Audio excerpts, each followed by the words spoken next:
Hello दोस्तों, आप सभी का स्वागत है आपके online platform the milestone academy में। मैं उम्मीद करता हूं आप लोगों की पैट की तैयारी बहुत ज़बरदस्त चल रही होगी। आप लोगों से मैंने भी एक वादा किया था कि पैट के एग्जाम से पहले लॉजिकल रीजनिंग का कथन और तर्क चैप्टर आप लोगों को बहुत अच्छे से मैं यूट्यूब पे पढ़ा दूंगा। तो उसी के लिए मैं वीडियो लेके आया हूं। लेकिन अगर मैं थोड़ी सी बातें आपको बताना चाहूं तो मैं बोलूंगा यहां पर कि पैट रीजनिंग के सिलेबस को लेके बहुत स्मार्टली खेल गया है। जैसे हम लॉजिकल रीजनिंग या फिर जिसको आप लोग एनालिटिकल रीजनिंग के नाम से भी जानते हो की बात करूं तो यहां पर पैट में दो चैप्टर आने वाले हैं। पहला कथन और तर्क, दूसरा कारण और प्रभाव। लेकिन क्या आप लोग बिना पूरी लॉजिकल रीजनिंग पढ़े इन दो चैप्टरों को 100% सही अटेम्प्ट कर सकते हो? तो मैं कहूंगा बिल्कुल भी नहीं, क्योंकि लॉजिकल रीजनिंग का एक पैटर्न है और उस पैटर्न के बीच से और एंड से उठाए गए ये चैप्टर हैं। तो अगर आप लोगों को लॉजिकल रीजनिंग के स्टार्टिंग के चैप्टर्स की अगर नॉलेज नहीं होगी तो इन बीच वाले और एंड वाले चैप्टर्स को आप 100% सही नहीं कर सकते। लेकिन डीमोटिवेट ना होइए, मैं आपके सामने बहुत सारे कॉन्सेप्ट, छोटे छोटे रूल और छोटे छोटे पॉइंटों को लेके आया हूं जिनको आप ध्यान में रखते हुए अगर एग्जाम में जाओगे तो कथन और तर्क का कोई भी क्वेश्चन गलत नहीं होगा। तो पहले तो हम ये समझ लेते हैं कि भाई साहब क्यों बिना पूरा लॉजिकल रीजनिंग समझे हम लोग इन चैप्टरों को सही नहीं कर सकते। तो देखिए, ये आपके सामने लॉजिकल रीजनिंग का एक ग्राफ है कि लॉजिकल रीजनिंग में हम कौन कौन से चैप्टर पढ़ते हैं। जनरली हमें कौन कौन से चैप्टर पढ़ने होते हैं? तो देखो, कथन के आधार पर हमसे 5 चैप्टर पूछे जाते हैं। पहला चैप्टर होता है हमारा कथन और पूर्व धारणा, दूसरा है कथन और निष्कर्ष, तीसरा है कथन और तर्क, चौथा है कथन और कार्यवाही और पांचवा है कथन या कारण और प्रभाव। ठीक है ना? और जिस क्रम में ये लिखे गए हैं पढ़ने का क्रम भी यही है इनका। मैं अभी बताऊंगा क्रम क्यों है ये। तो आप समझिए कि पूर्व धारणा क्या होती है। पूर्व धारणा होती है किसी भी कथन को कहने से पहले मन में सोची गई बात। कहने का मतलब है वक्ता जो बोल रहा है और वो बात बोलने से पहले वक्ता जो अपने मन में सोच रहा है उस वाक्य से रिलेटेड, वही उसकी क्या है? पूर्व धारणा है। अब निष्कर्ष क्या है कि श्रोता मींस जो वक्ता के कथन को सुन रहा है, जो श्रोता है सामने सुनने वाला, वह उसके मन की बात को जाना, मींस पूर्व धारणा को जाना उस श्रोता ने, किसने इस कथन को कहने से पहले क्या क्या सोचा, उन सब पर विचार करते हुए उस कथन से श्रोता ने निष्कर्ष निकाला। ठीक है? तो पूर्व धारणा बिना जाने अब निष्कर्ष नहीं निकाल सकते। कहने का मतलब है कि आप वक्ता के बिना मन को पढ़े निष्कर्ष तक पहुंच नहीं सकते। तो निष्कर्ष तक पहुंचने के लिए आपको पूर्व धारणा आना चाहिए निकालना कि वक्ता ने क्या बोला, वक्ता का मन पढ़ना आना चाहिए, तभी आप निष्कर्ष निकाल सकते हो। और जब आपने निष्कर्ष निकाल लिया, जब किसी बात के आप निष्कर्ष पर पहुंच जाते हो तभी तो आप तर्क करते हो कि ये वाली बात सही है या ये वाली बात गलत है। अरे जब तक आप कथन का निष्कर्ष नहीं समझोगे तब तक आप तर्क क्या करोगे? मैंने बोला ए से कि ए बाजार जाओ और सब्जी ले आओ। अब ए ने निष्कर्ष ही नहीं समझा मेरी इस बात का और बोलने लगा कि भाई साहब उधर से कोल्ड ड्रिंक कौन सी लाऊं मैं। अरे जब तक उसने इस बात का निष्कर्ष ना निकाला कि मैंने बोला सब्जी लेके आओ, तो उसने ये निष्कर्ष नहीं निकाला कि मुझे सब्जी लेके आनी चाहिए। जब वो सब्जी के बारे में निष्कर्ष निकाल लेता तो मुझसे जेन्युइन तर्क कर सकता था ना कि सब्जी कौन सी वाली, हरी सब्जी या फिर कोई और सब्जी, सब्जी में सब्जी का नाम कौन सा सर। ये सब आप तर्क कब कर पाते? जब मेरे बोले गए कथन का आप निष्कर्ष निकाल लेते। तो असलियत में एक तर्क कब सही हो सकता है, एक व्यक्ति कब सही तर्क कर सकता है? जब वह निष्कर्ष तक पहुंच जाए। अगर कोई व्यक्ति किसी के निष्कर्ष तक ही नहीं पहुंच रहा है तो तर्क नहीं करेगा, वो हमेशा कुतर्क करेगा। तर्क कब कर सकता है कोई व्यक्ति? जब वह निष्कर्ष तक पहुंचे। और निष्कर्ष तक कब पहुंचता है? जब वो मन की पूर्व धारणा जाने, तो मीन्स है पहले पूर्व धारणा जानेगा, फिर निष्कर्ष निकालेगा, तब कहीं जाके तर्क करेगा। और फिर जब तर्क कर लेगा और तर्क में जो तर्क मजबूत रहेगा, जो तर्क मजबूत रहेगा उस तर्क पर फिर कार्यवाही की जाएगी। अरे तर्क मजबूत हो गया, आपने मेरे से तर्क किया, बहस की, और फिर उसमें आपका तर्क मैंने मान लिया कि आपका तर्क मजबूत है, तो फिर उस तर्क पे क्या की जाएगी? कार्यवाही की जाएगी। जैसे अभी मैं सब्जी वाला एग्जांपल दे रहा था, ए से मैंने कहा ए मार्केट जाओ और सब्जी लेके आओ। उसने निष्कर्ष निकाला पहले तो इस बात का कि मुझे सब्जी लेके आनी चाहिए, फिर उसने मेरे से तर्क किया कि हरी सब्जी लानी है या कोई और लानी है। तो अब उसका तर्क जो भी रहा, मैंने मान लिया कि उसका तर्क ये मजबूत था कि हरी सब्जी लेके आओ भाई। तो फिर जब ये तर्क मजबूत हो गया कि हरी सब्जी वाला, तब उस पर कार्यवाही की जाएगी कि वो अब बाजार हरी सब्जी लेने जाएगा। तो कार्यवाही तर्क के बाद हुई, जब तर्क का ये पता चल गया कि कौन सा तर्क मजबूत है और कौन सा कमजोर है। मजबूत तर्क पर क्या की जाएगी? कार्यवाही की जाएगी। और जब कार्यवाही हो गई तब उसके बाद में प्रभाव देखने को मिलेगा कि ए बाजार जाके सब्जी ले आया, तो ये इसका प्रभाव देखने को मिला। फिर तो कहने का मतलब है लॉजिकल रीजनिंग पढ़ने का ये एक क्रम है कि सबसे पहले मन की बात जानो, फिर निष्कर्ष निकालो, फिर सामने वाले से तर्क करो, फिर तर्क में मजबूत तर्क छांटो, फिर उस पर कार्यवाही करो, और जब कार्यवाही हो गई तब आपको प्रभाव देखने को मिल जाएगा। लेकिन पैट में क्या किया गया है कि पैट में ये दो चैप्टर डाल दिए, पहला तो तर्क और दूसरा प्रभाव। कहने का मतलब है स्मार्ट खेल गया एग्जामिनर आपसे कि तर्क के लिए आपके लिए ये दोनों चैप्टर चाहिए और प्रभाव के जाने के लिए ये चारों चैप्टर आपको बहुत अच्छे से आने चाहिए। लेकिन क्या अब हमारे पास इतना टाइम है कि पूरी लॉजिकल जो 1-1.5 महीने का पार्ट है वो इतना जल्दी कर लें? तो नहीं है। फिर हम क्या करेंगे? तो इनको अभी इग्नोर ही करेंगे और सीधे सीधे हम तर्क ही पढ़ेंगे और तर्क के कुछ बुलेट पॉइंट्स पे वर्क करेंगे कि बाकी कितना भी ज्ञान हो आपको या ना हो, लेकिन अगर आपको बुलेट पॉइंट्स आते हैं तो आप लोग 90% क्वेश्चंस के राइट आंसर दे सकते हो। मैं 100% नहीं बोल रहा, क्योंकि 100% के लिए आपको ये दोनों चैप्टर भी पढ़ने होंगे। जब ये दोनों चैप्टर भी पढ़ लोगे तब आप 100% का आंसर दोगे। लेकिन आज मैं 100% क्यों नहीं बोल रहा हूं? क्योंकि अभी तक मैंने आपको पूर्व धारणा और निष्कर्ष नहीं पढ़ाया है, सीधे तर्क पढ़ा रहा हूं। तो तर्क के बुलेट पॉइंट्स और कुछ रूल्स आपको समझा दूंगा कि जिनको ध्यान में रख के आप एग्जाम में जाइएगा तो 90% क्वेश्चन के सही आंसर करके आ जाओगे। अब बात करते हैं तो तर्क होता क्या है भाई, जरा समझिए कि तर्क है क्या। तर्क क्या है? तर्क कुछ और नहीं, तर्क एक तरह से आपकी सलाह है जो आप मुझे दे रहे हो। मुझे देने का मतलब है वक्ता को दे रहे हो। कथन क्या होता है? यहां पर कथन होता है जैसे ये व्यक्ति है, इसने इस व्यक्ति को एक कथन बोला, तो कथन है इसकी समस्या। क्या है भाई साहब? इस व्यक्ति की समस्या है कि इस व्यक्ति को कोई समस्या है, वो इस व्यक्ति के सामने अपनी समस्या को रख रहा है। जब इसने इसके सामने अपनी समस्या रखी तो वो इसका हल इसको देगा कि भाई साहब आप ऐसा करो या फिर ऐसा मत करो। ऐसा करो तो आपकी समस्या सॉल्व हो जाएगी, या फिर ऐसा मत करो तो समस्या सॉल्व हो जाएगी। तो ये व्यक्ति इसको क्या देगा? राय देगा। जो आप राय दोगे वही क्या है? तर्क है। कहने का मतलब है तर्क की बात करें तो तर्क में जो कथन होता है वो एक समस्या की तरह वर्क करता है और तर्क उस समस्या के सॉल्यूशन की तरह वर्क करता है। तो अगर मैं यहां देखूं तो तर्क क्या है भाई? तर्क में स्टेटमेंट जो होगा वो किसकी तरह वर्क करेगा? समस्या की तरह। आपको जब भी कोई स्टेटमेंट बोला जाएगा तब आप उसकी समस्या ढूंढोगे कि इसमें समस्या क्या है, ठीक है ना? और फिर उस समस्या का सॉल्यूशन आप लोग कहां दोगे? अपने आर्ग्यूमेंट मींस तर्क में दोगे।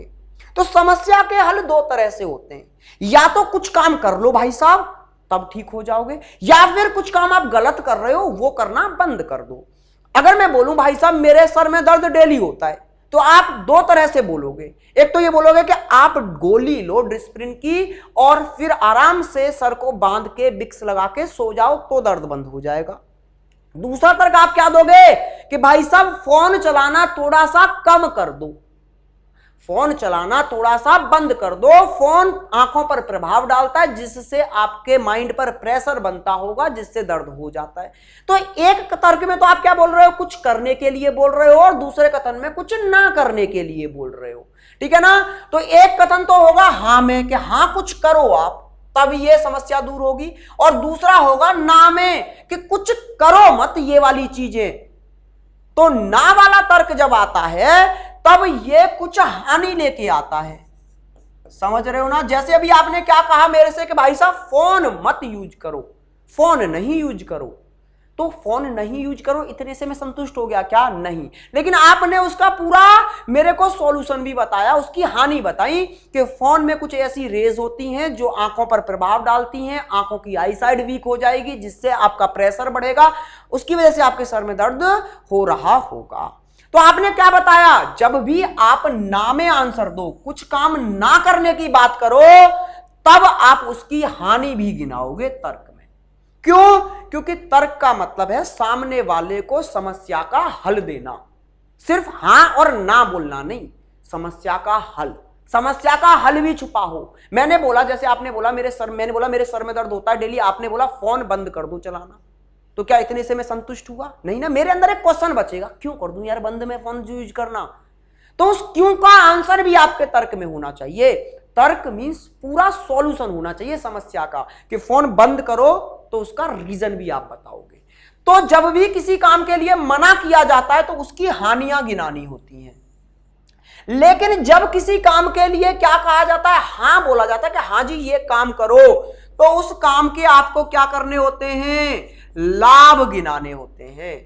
जैसे डिस्प्रिन की गोली ले लो, तो आप बोलोगे डिस्प्रिन की गोली सर दर्द के लिए ही बनाई गई है, उसमें कुछ ऐसे केमिकल्स हैं जो आपको रिलीफ देंगे, तो उसके लाभ गिनाओगे फिर आप इस कंडीशन में। अगर कोई काम करने के लिए मुझसे बोल रहे हो तो फिर मुझे उसके लाभ गिनाओ कि मैं क्यों करूं इस काम को, और किसी काम को करने से रोक रहे हो या मना कर रहे हो तो फिर उसकी हानि गिनाओ मुझे, तभी मैं संतुष्ट हूंगा, तभी मेरी समस्या दूर होगी। तो बस इतनी सी बात समझ के चलना तर्क में, कि तर्क में जो कथन बोला जाएगा वो आपको एक समस्या की तरह ट्रीट करना है, और तर्क जो आप दोगे उस समस्या का सॉल्यूशन आप कर रहे हो इस तरह से ट्रीट करना है।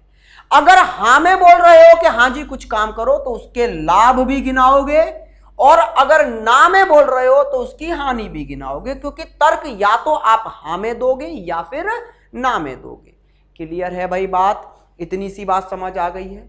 चलो तो फिर आप कुछ बुलेट पॉइंट्स देख लो कि हां और ना में दे तो रहे हो, लेकिन कैसे कैसे कभी मान्य नहीं होंगे, चाहे आप हां में दे लो चाहे आप ना में दे लो।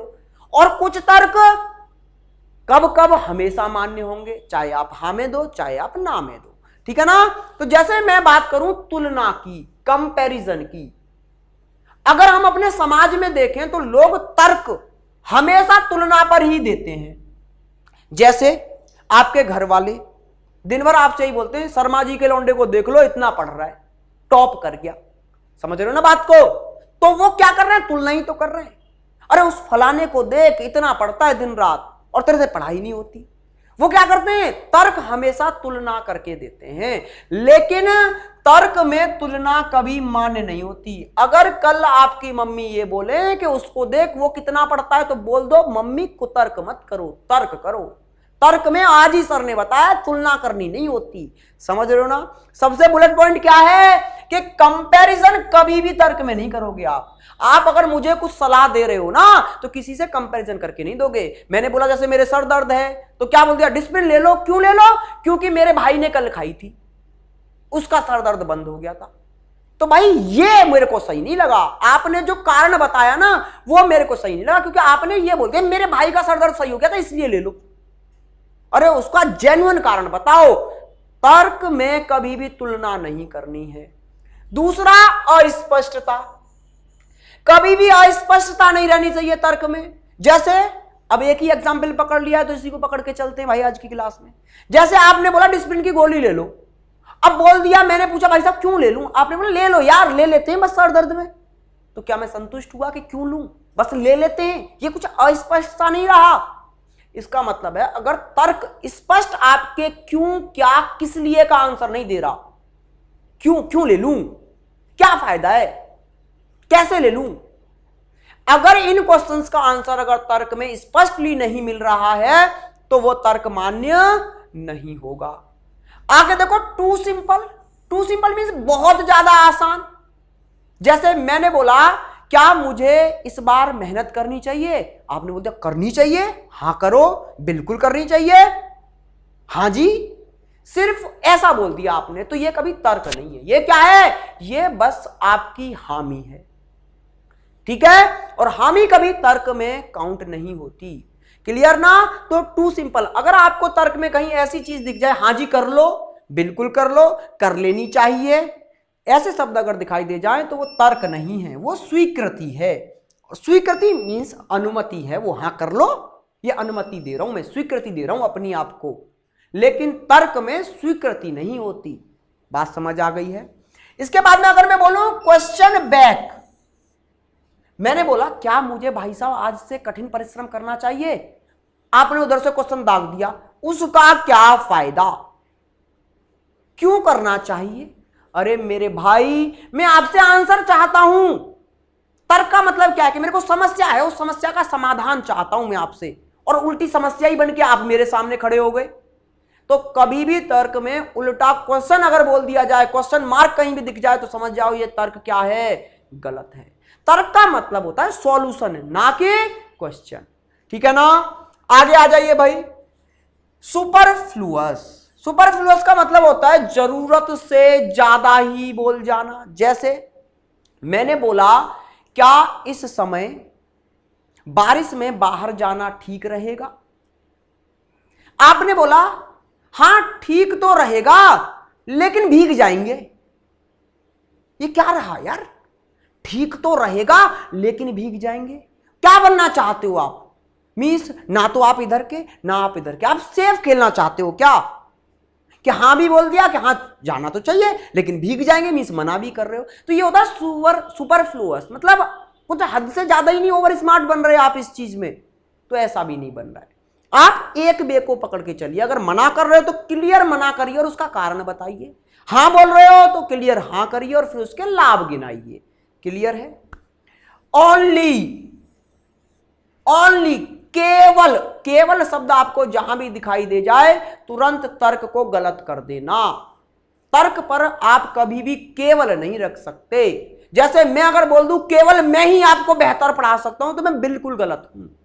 केवल कोई भी चीज नहीं होती, केवल यही तरीका है, केवल एकमात्र यही सॉल्यूशन है, केवल एकमात्र यही टीचर है, केवल एकमात्र यही एग्जाम है जो आपका जीवन सुधार सकता है। तो ये सभी तर्क क्या होंगे? गलत होंगे। अगर किसी तर्क में केवल दिखाई दे जाए तो वो हमेशा गलत होगा। फेक न्यूज, फालतू की न्यूजें कहीं से भी उठ के आ गई, कोई भी जिस पे भरोसा ही नहीं किया जा सकता, तो वो भी हमेशा तर्क में गलत है।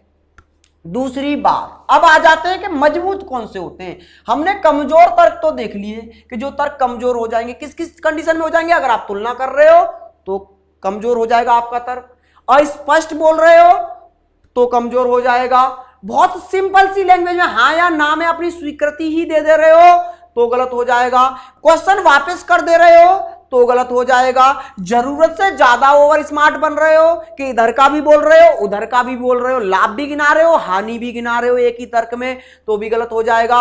ओनली शब्द आ जा रहा है, मींस केवल, सिर्फ एकमात्र, ऐसे शब्द आ रहे हैं तो भी गलत हो जाएगा। फेक न्यूज, अगर ऐसी न्यूज जिस पर कोई भरोसा ही नहीं कर सकता, फेक है, तो वो भी गलत हो जाएगा। अब आते हैं स्ट्रॉन्ग पर। देखो सबसे पहला वर्ड, इसके बारे में तो मुझे बताना भी नहीं है, यूनिवर्सल ट्रूथ। अरे जिसको पूरी दुनिया ने, पूरे यूनिवर्स ने सत्य मान लिया है, उसको भैया आप कैसे गलत ठहरा सकते हो तर्क में? है समझ रहे हो ना? जैसे मैंने बोल दिया तर्क कहते समय कि सूर्य पश्चिम में ढलता है, पूर्व से उगता है, सर्वमान्य सत्य है, इसको कैसे ठुकराया जा सकता है? तो तर्क में अगर आपने सार्वभौमिक सत्य की सहारा लिया है एक्सप्लेन करने के लिए, समस्या को दूर करने के लिए, अगर आप सार्वभौमिक सत्य का सहारा ले रहे हो तो वो हमेशा सही होगा। गवर्नमेंट स्टेप्स, सबसे बड़ी बात और सबसे अच्छा, गवर्नमेंट के स्टेप्स जो भी हैं उनका सहारा ले रहे हो। जैसे अगर मैं बात करूं, एक आया व्यक्ति आपके पास और बोल रहा है यार आज मेरे घर पर खाना नहीं बन पाया, बारिश की वजह से लकड़ी भीग गई, मुझे क्या करना चाहिए। आपने बोला गैस सिलेंडर ले लो, क्योंकि गवर्नमेंट इस समय पर उज्ज्वला योजना को प्रमोट कर रही है, फ्री आपको गैस मिलेगी, तो लकड़ियों से आपको छुटकारा मिल जाएगा। आपने उसकी समस्या का समाधान किया और गवर्नमेंट के स्टेप के द्वारा कर दिया, तो यह हमेशा सत्य है। ठीक है, इससे अच्छा तर्क कुछ हो ही नहीं सकता। क्यों नहीं हो सकता? क्योंकि अभी आप गवर्नमेंट के अंडर वर्क करने जा रहे हो और गवर्नमेंट के खिलाफ बात नहीं सुनेगी गवर्नमेंट। अगर आप मेरे लिए वर्क करने आ रहे होते, ठीक है ना, मेरे यहां एम्प्लॉय हो रहे होते आप, तो आप मेरी बुराई कर जाओ मेरे फेस पर इंटरव्यू में ही, तो क्या मैं आपको रखूंगा? नहीं रखूंगा कि ये तो यार फेस पे ही बुराई कर रहा है, आज कल मेरी कंपनी में आके ये तो लोगों को जाने क्या क्या बोलेगा। बात समझ रहे हो ना? तो क्या होगा कि आप किसी गवर्नमेंट एम्प्लॉय बनने जा रहे हो तो गवर्नमेंट के स्टेप्स को हमेशा बढ़ावा दोगे आप। अगला देखो भाई, एक्सपीरियंस, लेकिन एक व्यक्ति का नहीं, सर्वमान्य एक्सपीरियंस। कुछ ऐसा एक्सपीरियंस हो जिसको सब हां बोल दें, जिसको सब लोग हां बोल दें। जैसे जनवरी में बहुत सर्दी पड़ती है, तो ये सबका एक्सपीरियंस है, सामूहिक एक्सपीरियंस है। ये सबको पता है कि हां जी हमारे यहां भारत में जनवरी में कड़ाके की सर्दियां पड़ती हैं। क्लियर है ना? आगे आ जाओ, फैक्टों पे बात करोगे तो ऑब्वियसली सही है। लॉजिकल बात करोगे, जिसको कोई गलत ठहरा ही ना पाए, तो वो भी तर्क मजबूत है। अरे हमेशा क्या बोला जाता है आपसे, यार लॉजिक तो रख अपनी बात में, और जब आपने लॉजिक रख लिया तो कौन गलत ठहराएगा आपको? तो लॉजिकल ही तर्क देना है, फैक्ट्स पे बात करनी है। और वन वे का मतलब है एक रास्ता। दोनों में अंतर समझो। ओनली का मतलब होता है एकमात्र रास्ता, और वन वे का मतलब होता है कोई एक रास्ता। सिर्फ एक रास्ता, सिर्फ एक तरीका तो गलत हो गया, लेकिन यह भी एक तरीका हो सकता है, यह भी एक तरीका हो सकता है, और यही एकमात्र तरीका है। दोनों में अंतर समझ रहे हो ना? अगर यह भी एक तरीका हो सकता है तो आप बहुत सारे तरीके हो सकते हो, उसमें से एक की बात कर रहे हो, उस केस में तो आपका तर्क मजबूत होगा। लेकिन आप यह बोल रहे हो कि सिर्फ एकमात्र यही तरीका है, तो यह गलत हो जाएगा। भाई पेशेंस बना के इन बुलेट पॉइंट्स को समझ लो। अभी क्वेश्चंस की भी प्रैक्टिस करेंगे, तब आपको समझ आएगी इनकी इंपोर्टेंस क्या है। मेरी लॉजिकल रीजनिंग का यही फंडा है। अभी मेरे ऑफलाइन में आए होते आप, तो स्टार्टिंग के 3 दिन जब मैं कथन और पूर्वधारणा पढ़ाता हूं तो पेन भी टच नहीं करने देता, पहले आपको कॉन्सेप्ट समझाता हूं, क्योंकि लॉजिकल रीजनिंग में लॉजिक लगाना होता है। लॉजिक लगाना इतना आसान बात नहीं है, उसके लिए पहले से बहुत सारी चीजें अपने दिमाग को समझानी होती हैं, क्योंकि ये एक तरह से साइकोलॉजी है कि सामने वाले के दिमाग को कैसे पढ़ना है, सामने वाले को जवाब कैसे देना है। ठीक है ना? तो इसके लिए आपको बहुत सारी चीजों को पेशेंस से समझना पड़ेगा। आज तो मैं सिर्फ फैक्ट्स लेके आया हूं, फैक्ट्स पे ही बात कर रहा हूं, तो फैक्ट्स को समझ लो, एग्जाम में सीधे सीधे क्वेश्चन दिख जाएंगे। आगे आ जाइए भाई, अगला पॉइंट जिसमें बच्चे सबसे ज्यादा कंफ्यूज होते हैं तर्क के अंदर, क्या होता है वो ये होता है भाई साहब आर्गुमेंट मींस तर्क का बैलेंस होना। बैलेंस होना कैसे? कि जो मैंने कथन बोला उसमें समस्या है छोटी सी, समझ रहे हो ना? समस्या है छोटी सी। जैसे मैंने बोला आज मेरे घर में पानी नहीं आया, और आपने तर्क दे दिया कि भाई साहब फिर समुद्र के किनारे जाके घर बना लो ना, वहां पानी ही पानी है। भी समस्या इतनी सी थी, पानी नहीं आया, तुम लाके 2 बाल्टी दे ही देते भैया, है? लेकिन आपने उसका सॉल्यूशन क्या दे दिया, इतना बड़ा समुद्र का है। तो यही बैलेंस है कि जितनी बड़ी समस्या उतना ही बड़ा उसका सॉल्यूशन, और जितनी छोटी समस्या उतना ही छोटा उसका सॉल्यूशन। बात समझ में आ रहे हो? चींटी को मारने के लिए उधर से गोले नहीं चलाने हैं, ठीक है ना? और हाथी को मारने के लिए सुई का इस्तेमाल नहीं करना है। चीजों को समझिए, ठीक है ना? जितनी बड़ी समस्या, जितनी जटिल समस्या, उतना ही बड़ा उसका सॉल्यूशन होना चाहिए, और जितनी छोटी समस्या उतना ही छोटा उसका सॉल्यूशन। तो यही बैलेंस होना चाहिए समस्या में और सॉल्यूशन में।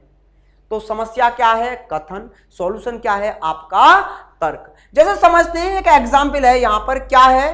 क्या गणेश को नई मोटरसाइकिल खरीदनी चाहिए? क्या गणेश एक व्यक्ति है, उसके बारे में समस्या है कि क्या उसे नई मोटरसाइकिल खरीदनी चाहिए या नहीं खरीदनी चाहिए।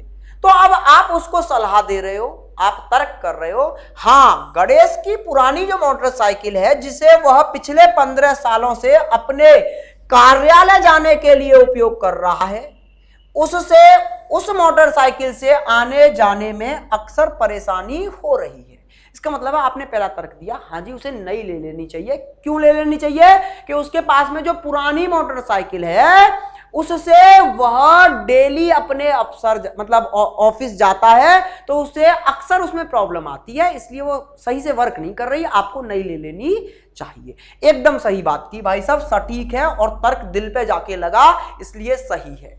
लेकिन दूसरा सुनो जरा, नहीं नई मोटरसाइकिल प्रदूषण की मौजूदा समस्या को बढ़ा देगी। आपको लगेगा कि यार ये भी सही है, आपको लगेगा कि ये भी सही है। क्यों? क्योंकि फैक्ट्स पे वर्क कर रहा है। ऐसा ही तो आपको लग रहा है ना कि भाई साहब सही तो बोल रहा है कि प्रदूषण की मौजूदा जो समस्या है उसको और बढ़ा देगा अगर एक और मोटरसाइकिल मार्केट में आ गई तो। लेकिन यहां जरा समझो, ये एक समस्या खुद में है, ये एक समस्या है। क्या समस्या है? प्रदूषण की समस्या है। तो उसका सॉल्यूशन क्या यही हो जाएगा कि एक गणेश मोटरसाइकिल ना खरीदे? चीजों को समझना, पॉल्यूशन एक बड़ी ही समस्या है और आप उसके लिए बोल रहे हो कि बस गणेश मोटरसाइकिल ना खरीदे। उसका सॉल्यूशन आप बता रहे हो कि गणेश की मोटरसाइकिल आने से पॉल्यूशन कम हो जाएगा या पॉल्यूशन पर प्रभाव पड़ जाएगा। बातों को समझो, पॉल्यूशन एक बड़ा मुद्दा है, उसके लिए आप सॉल्यूशन कितना सा दे रहे हो? इतना सा कि गणेश की एक मोटरसाइकिल मत आने दो पॉल्यूशन की वजह से। समझ रहे हो ना चीजों को?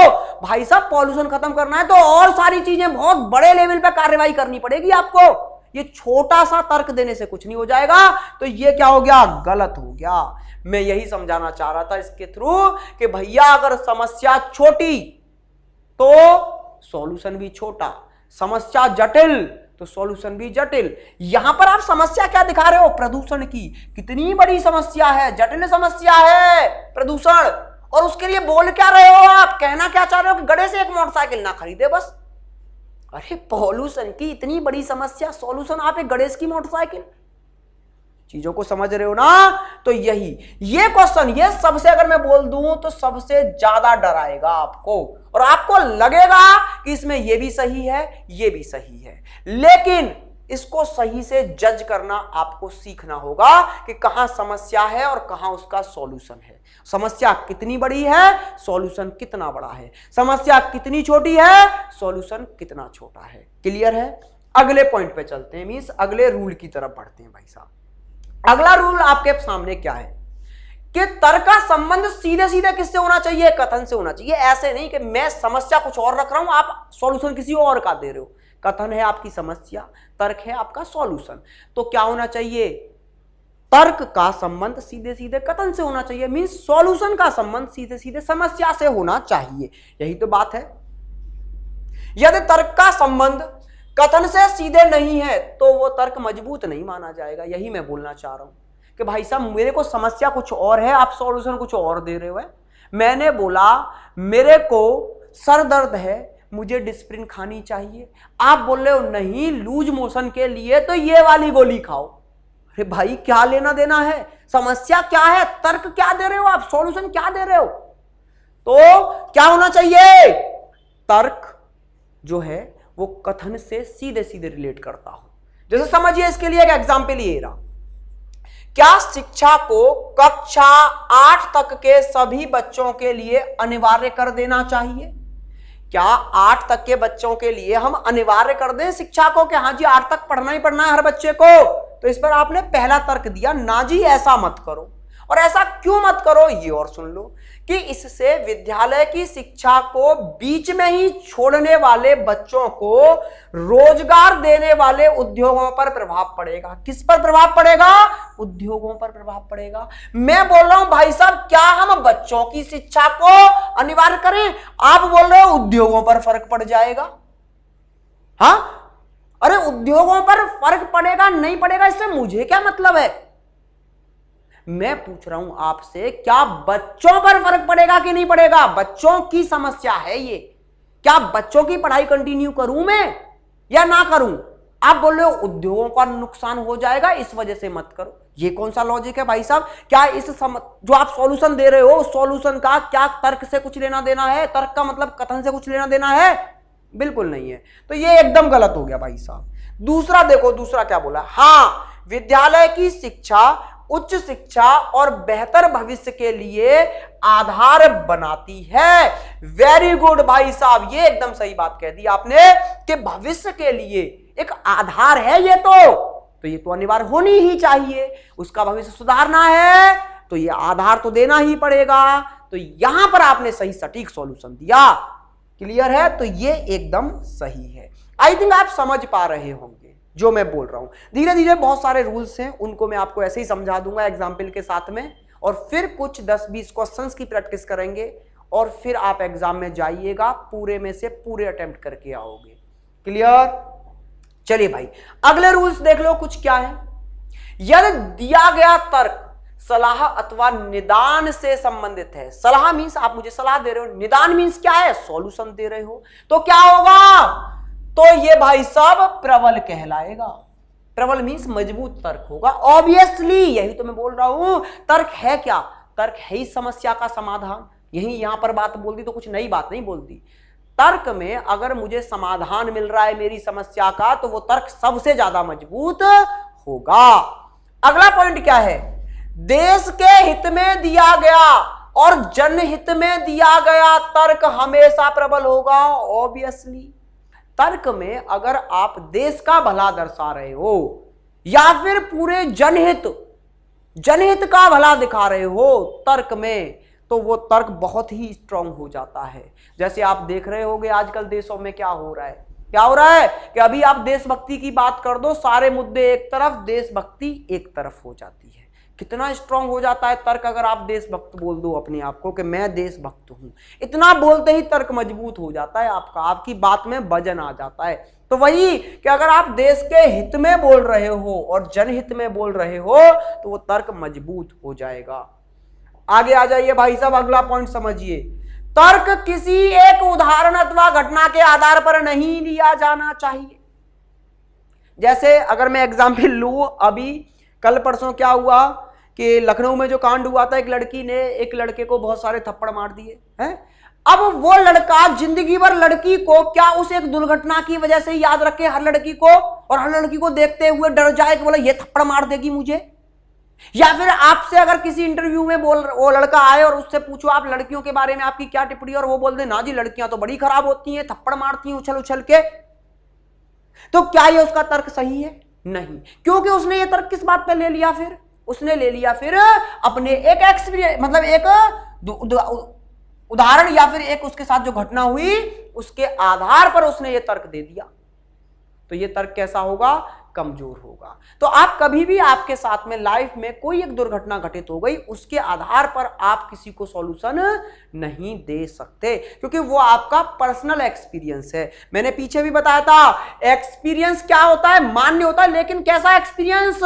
जिसको पूरी जनता फील करे, वो एक्सपीरियंस सबके साथ हुआ हो, ना कि पर्सनल आपके साथ हुआ हो। आपके साथ पर्सनल हुआ एक्सपीरियंस दुर्घटना या फिर कोई उदाहरण है जो कि मान्य नहीं होगा। आगे देखते हैं। प्रबल तर्क सामाजिक, राजनीतिक, धार्मिक और कानूनी एवं अन्य विचारों के अनुरूप होते हैं। ऑब्वियसली जो प्रबल तर्क होते हैं वो हमेशा सब चीज को मद्देनजर रखते हुए लिए जाते हैं कि समाज को भी ठेस ना लगे, कानून भी ना टूटे। ऐसा कोई तर्क नहीं दे दोगे आप आज किसी को। अगर किसी से कोई गलत काम हो गया तो आप ये नहीं बोलोगे देश छोड़ के भाग जा। आप क्या बोलोगे? अगर अच्छा तर्क देना चाहते हो तो एक लॉयर रख, सरेंडर कर दे भाई, पुलिस के पास चला जा, है अपने आप को पुलिस के हवाले कर दे अगर किसी ने गलत काम कर दिया है। तो ये एक प्रबल तर्क है। लेकिन आप उसको तर्क दो देश छोड़ के भाग जा भाई साहब, तो ये तर्क नहीं है, ये मजबूत तर्क नहीं है। तर्क हमेशा क्या? समाज की भावनाओं को, कोई ऐसा तर्क नहीं बोल देना जिससे समाज की भावनाएं ठेस पहुंच जाए या फिर कानून टूट जाए। ठीक है ना। तो हमेशा तर्क कौन सा मजबूत होगा? जिसमें समाज को भी ध्यान में रखा जाए, राजनीति को भी, धर्म को भी और कानून को भी। अगर कोई भी ये पॉइंट बुलेट पॉइंट्स हैं इस चैप्टर के, आपको देखना, एग्जैक्ट देखते हुए बोलोगे। अब आप जब ये पॉइंट आपके दिमाग में आ जाएंगे, अरे ये तो बिल्कुल गलत है, इसमें तो देखो ठेस पहुंच गई धर्म को, या इसमें तो ठेस पहुंच गई कानून को, कानून तोड़ने की बात कर दी, ये तो एकदम गलत हो गया। तो अभी सारे पॉइंट्स बड़े ध्यान से आप लोग समझ लीजिएगा भाई। अगले पॉइंट पे आते हैं। अगला पॉइंट है कि तर्क किसी धारणा पर आधारित नहीं होना चाहिए। धारणा क्या होती है? जैसे बहुत सारे लोगों की धारणा बन गई है, हाँ, क्या धारणा बन गई है कि भाई साहब मंदिर में जाके पूजा करने से ही भगवान खुश होंगे और आपको प्रसन्न होकर आशीर्वाद दे देंगे। तो मैं कल बोल दूं कि भाई साहब मैं गवर्नमेंट जॉब, जैसे कोई बच्चे ने आके बोला कि मेरी गवर्नमेंट जॉब नहीं लग रही है, तो मैं उसको जाके तर्क दे दूं, जा उस मंदिर पे जाके क्या कर दे, डेली डेली सुबह सुबह जाके जल चढ़ा और तुझे अगले सोमवार तक जॉब मिल जाएगी। तो ये मेरा तर्क कितना प्रबल है? क्या प्रबल है? आप बोलोगे बिल्कुल प्रबल नहीं है। क्यों प्रबल नहीं है? क्योंकि आपने ये एक धारणा पर आधारित तर्क दे दिया, क्योंकि ये हमारे धर्म की धार्मिक धारणा है कि आप भगवान को जल चढ़ाइए या भगवान की पूजा करिए, अपनी मनोकामनाओं को पूर्ण कीजिए, स्वाहा। हाँ जी, तो ये क्या है? ये हमारी एक धार्मिक धारणा है। तो धारणा के आधार पर आप तर्क नहीं देंगे, ठीक है ना। क्योंकि धारणा सामान्यतः परिणाम देने में अक्षम होती है। धारणा हमेशा क्या दे देती है? पहले से ही क्या दे देती है आपको? परिमाण दे देती है किसी भी चीज का। परिणाम दे दिया, बोल ले जा, हो गया तेरा भाई, ले ये प्रसाद चढ़ा दे 10 रुपए का, हो गया तेरा, ले जा अब तू ये कर दे, हो गया तेरा। मीन्स क्या? पहले से ही परिणाम सुनाती है हमारी क्या? धारणाएं। क्लियर है? तो इसलिए धारणा पर आधारित तर्क आप नहीं दोगे। अगला पॉइंट, वह तर्क जो किसी व्यक्ति का अनुमान मात्र है। मैंने अनुमान लगाया था यार, इस बार सारे क्वेश्चन मेरे ही नोट्सों में से आ जाएंगे, और मैं हर बच्चे को भी यही बोल दूं कि मेरे नोट्सों से बाहर कुछ नहीं आएगा। अगर आपको एग्जाम क्वालिफाई करना है तो मेरे नोट्स पढ़ने ही पड़ेंगे। तो ये क्या है? क्या ये तर्क मजबूत है? आप बोलोगे बिल्कुल मजबूत नहीं है।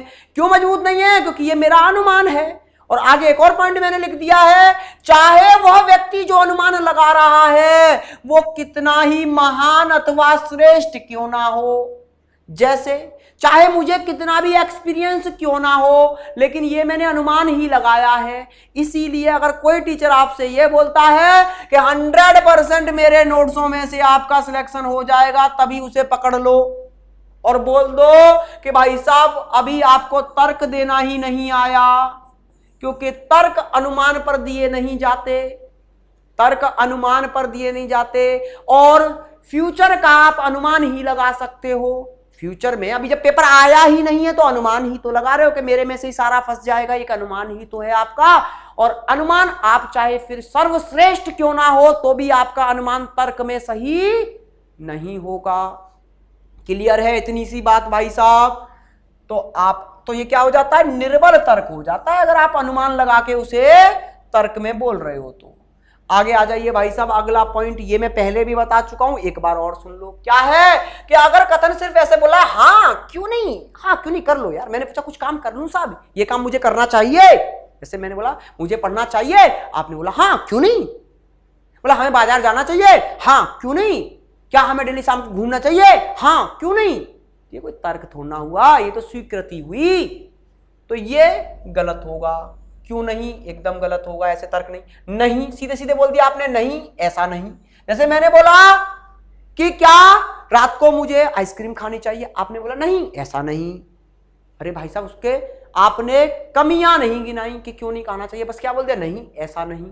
तो ये भी गलत होगा। हाँ ऐसा तुरंत कर लेना चाहिए, अरे भाई साहब तुरंत कर लेना चाहिए, लेकिन क्यों कर लेना चाहिए ये भी तो बताओ।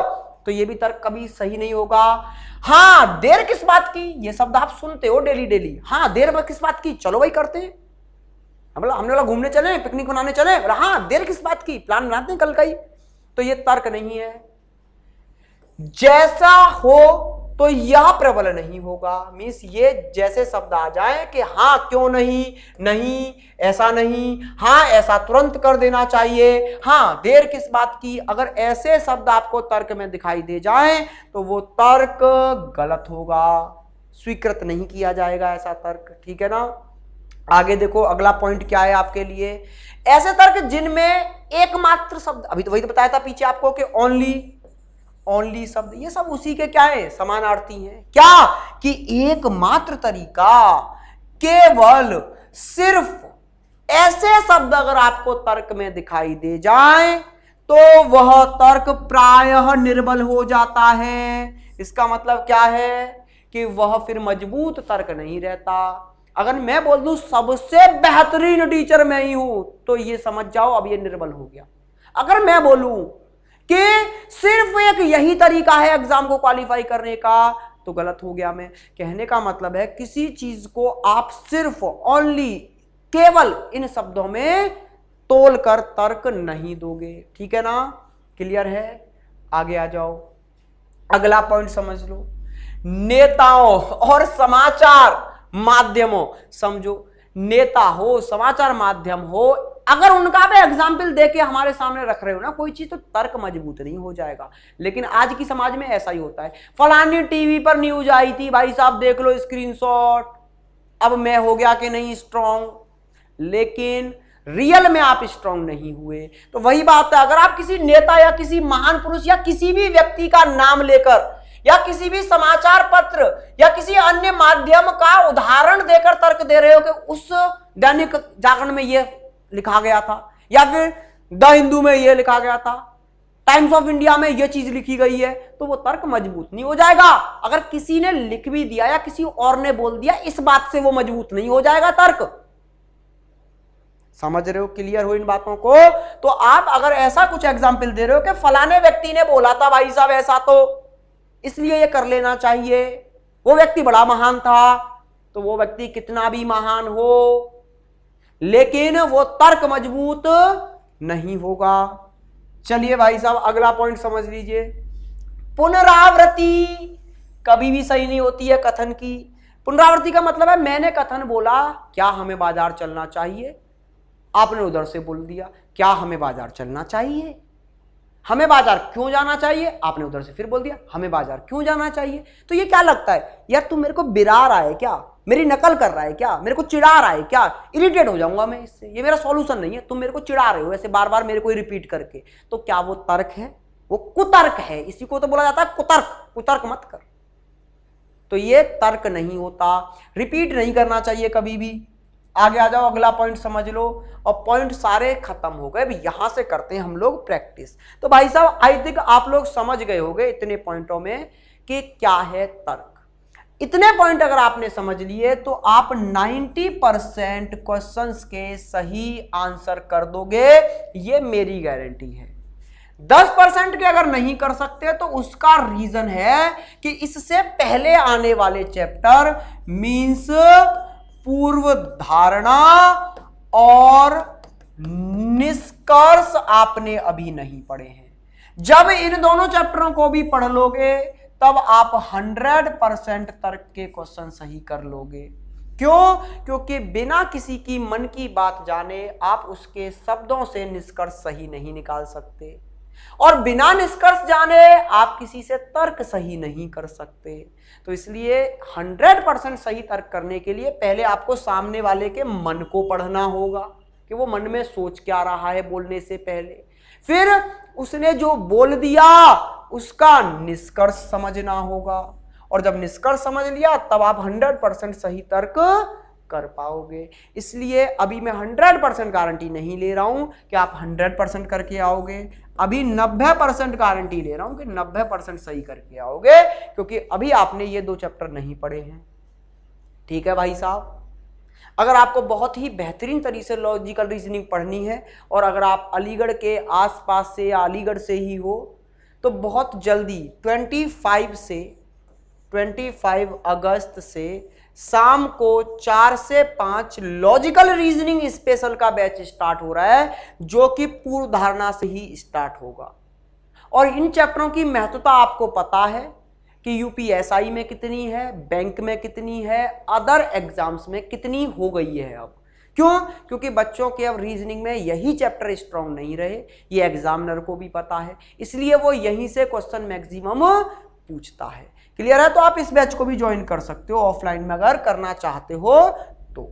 चलिए भाई, अब चलते हैं पहले क्वेश्चन की तरफ। अब आएगा मजा। अब आपको दिखेंगे कि मैंने जो रूल्स बताए हैं या जो पॉइंट्स बताए हैं उनको ध्यान में रखते हुए हम कैसे क्वेश्चन को सही कर रहे हैं। क्या हमें, ये कथन है आपका, कहने का मतलब यही समस्या है आपकी। क्या बोला जा रहा है? क्या हमें स्कूलों में यौन शिक्षा देनी चाहिए? ठीक है, क्या हमें स्कूलों में यौन शिक्षा देनी चाहिए? तो आप पहला इस पर तर्क दे रहे हो, मीन्स ये एक समस्या मान के चलो, हम समस्या रख रहे हैं आपके आगे, क्या हमें ऐसा करना चाहिए? तो आप या तो हाँ में बोलो या ना में बोलो। हाँ में बोल रहे हो तो लाभ गिनाओ, ना में बोल रहे हो तो नुकसान गिनाओ। अब देखो, आप हाँ में जवाब दे रहे हो कि हाँ जी देनी चाहिए, निश्चित ही देनी चाहिए, चलो ये भी ठीक है। क्यों देनी चाहिए? अब मेरा क्वेश्चन ये होगा आपसे, तो आप उसमें क्या कह रहे हो कि सभी प्रगतिशील देश ऐसा करते हैं। भाई साहब, सभी देश करते हैं, आप तुलना कर रहे हो, और कंपैरिजन तो हमेशा क्या होता है? गलत होता है। इसलिए दूसरे करते हैं इसलिए मैं कर लूं। अरे भैया, दूसरे देश कर रहे हैं इसलिए मैं कर लूं, ये तो मुझे तर्क पसंद नहीं आया। दूसरे कुएं में गिरे तो मैं भी कुएं में गिर जाऊं, ये कहावत बचपन से सुनते आ रहे हो ना आप, तो ये तर्क नहीं होता था। क्लियर है ना? मम्मी घर पे बोल देती वो कुएं में गिरेगा तो तू भी गिरेगा क्या? यहां मम्मी ठीक होती थी, क्योंकि वहां कंपैरिजन से मना करती थी वो, कि जो वो कर रहे हैं वो तुझे करना जरूरी नहीं है। तो ये तर्क गलत है भाई साहब। आपने ये बोल दिया कि हाँ जी कर दो क्योंकि दूसरे देश ऐसा कर रहे हैं, बिल्कुल नहीं। अब दूसरा आप तर्क दे रहे हो कि नहीं करना चाहिए, तो मैं पूछूंगा फिर भैया इसके नुकसान बताओ कि क्यों नहीं करना चाहिए। तो आप बोल रहे हो कम से कम सह शिक्षा वाले स्कूलों में नहीं करना चाहिए। अरे भाई साहब, मैं पूछ रहा हूं क्यों नहीं करना चाहिए, और आप बोल रहे हो कि सह शिक्षा जहां पर लड़के लड़की साथ पढ़ते हो उनमें तो मत ही करो। क्या है? क्या मेरे क्वेश्चन का आपने आंसर दिया है? नुकसान बताए क्या आपने इसके? आप मतलब ऐसे सहारे से निकल गए, अपने चीजें बस बताई नहीं, इशारे में बोल गए कि लड़के लड़की जहां होंगे वहां मत करो प्लीज। लेकिन मैं पूछ रहा हूं क्यों ना करूं, मुझे क्यों का जवाब चाहिए। अगर आप क्यों का आंसर देने में असमर्थ हो तो यह तर्क मजबूत नहीं है। तो इस क्वेश्चन में कोई सा भी तर्क मजबूत नहीं रहा, आप फील कर पाए होंगे पिछले के पॉइंटों से। अगले क्वेश्चन पर चलते हैं भाई। अगला क्वेश्चन हमारे सामने ये रहा। भारत में ये समस्या है भाई साहब, मीन्स कहने का है ये कथन है। क्या है?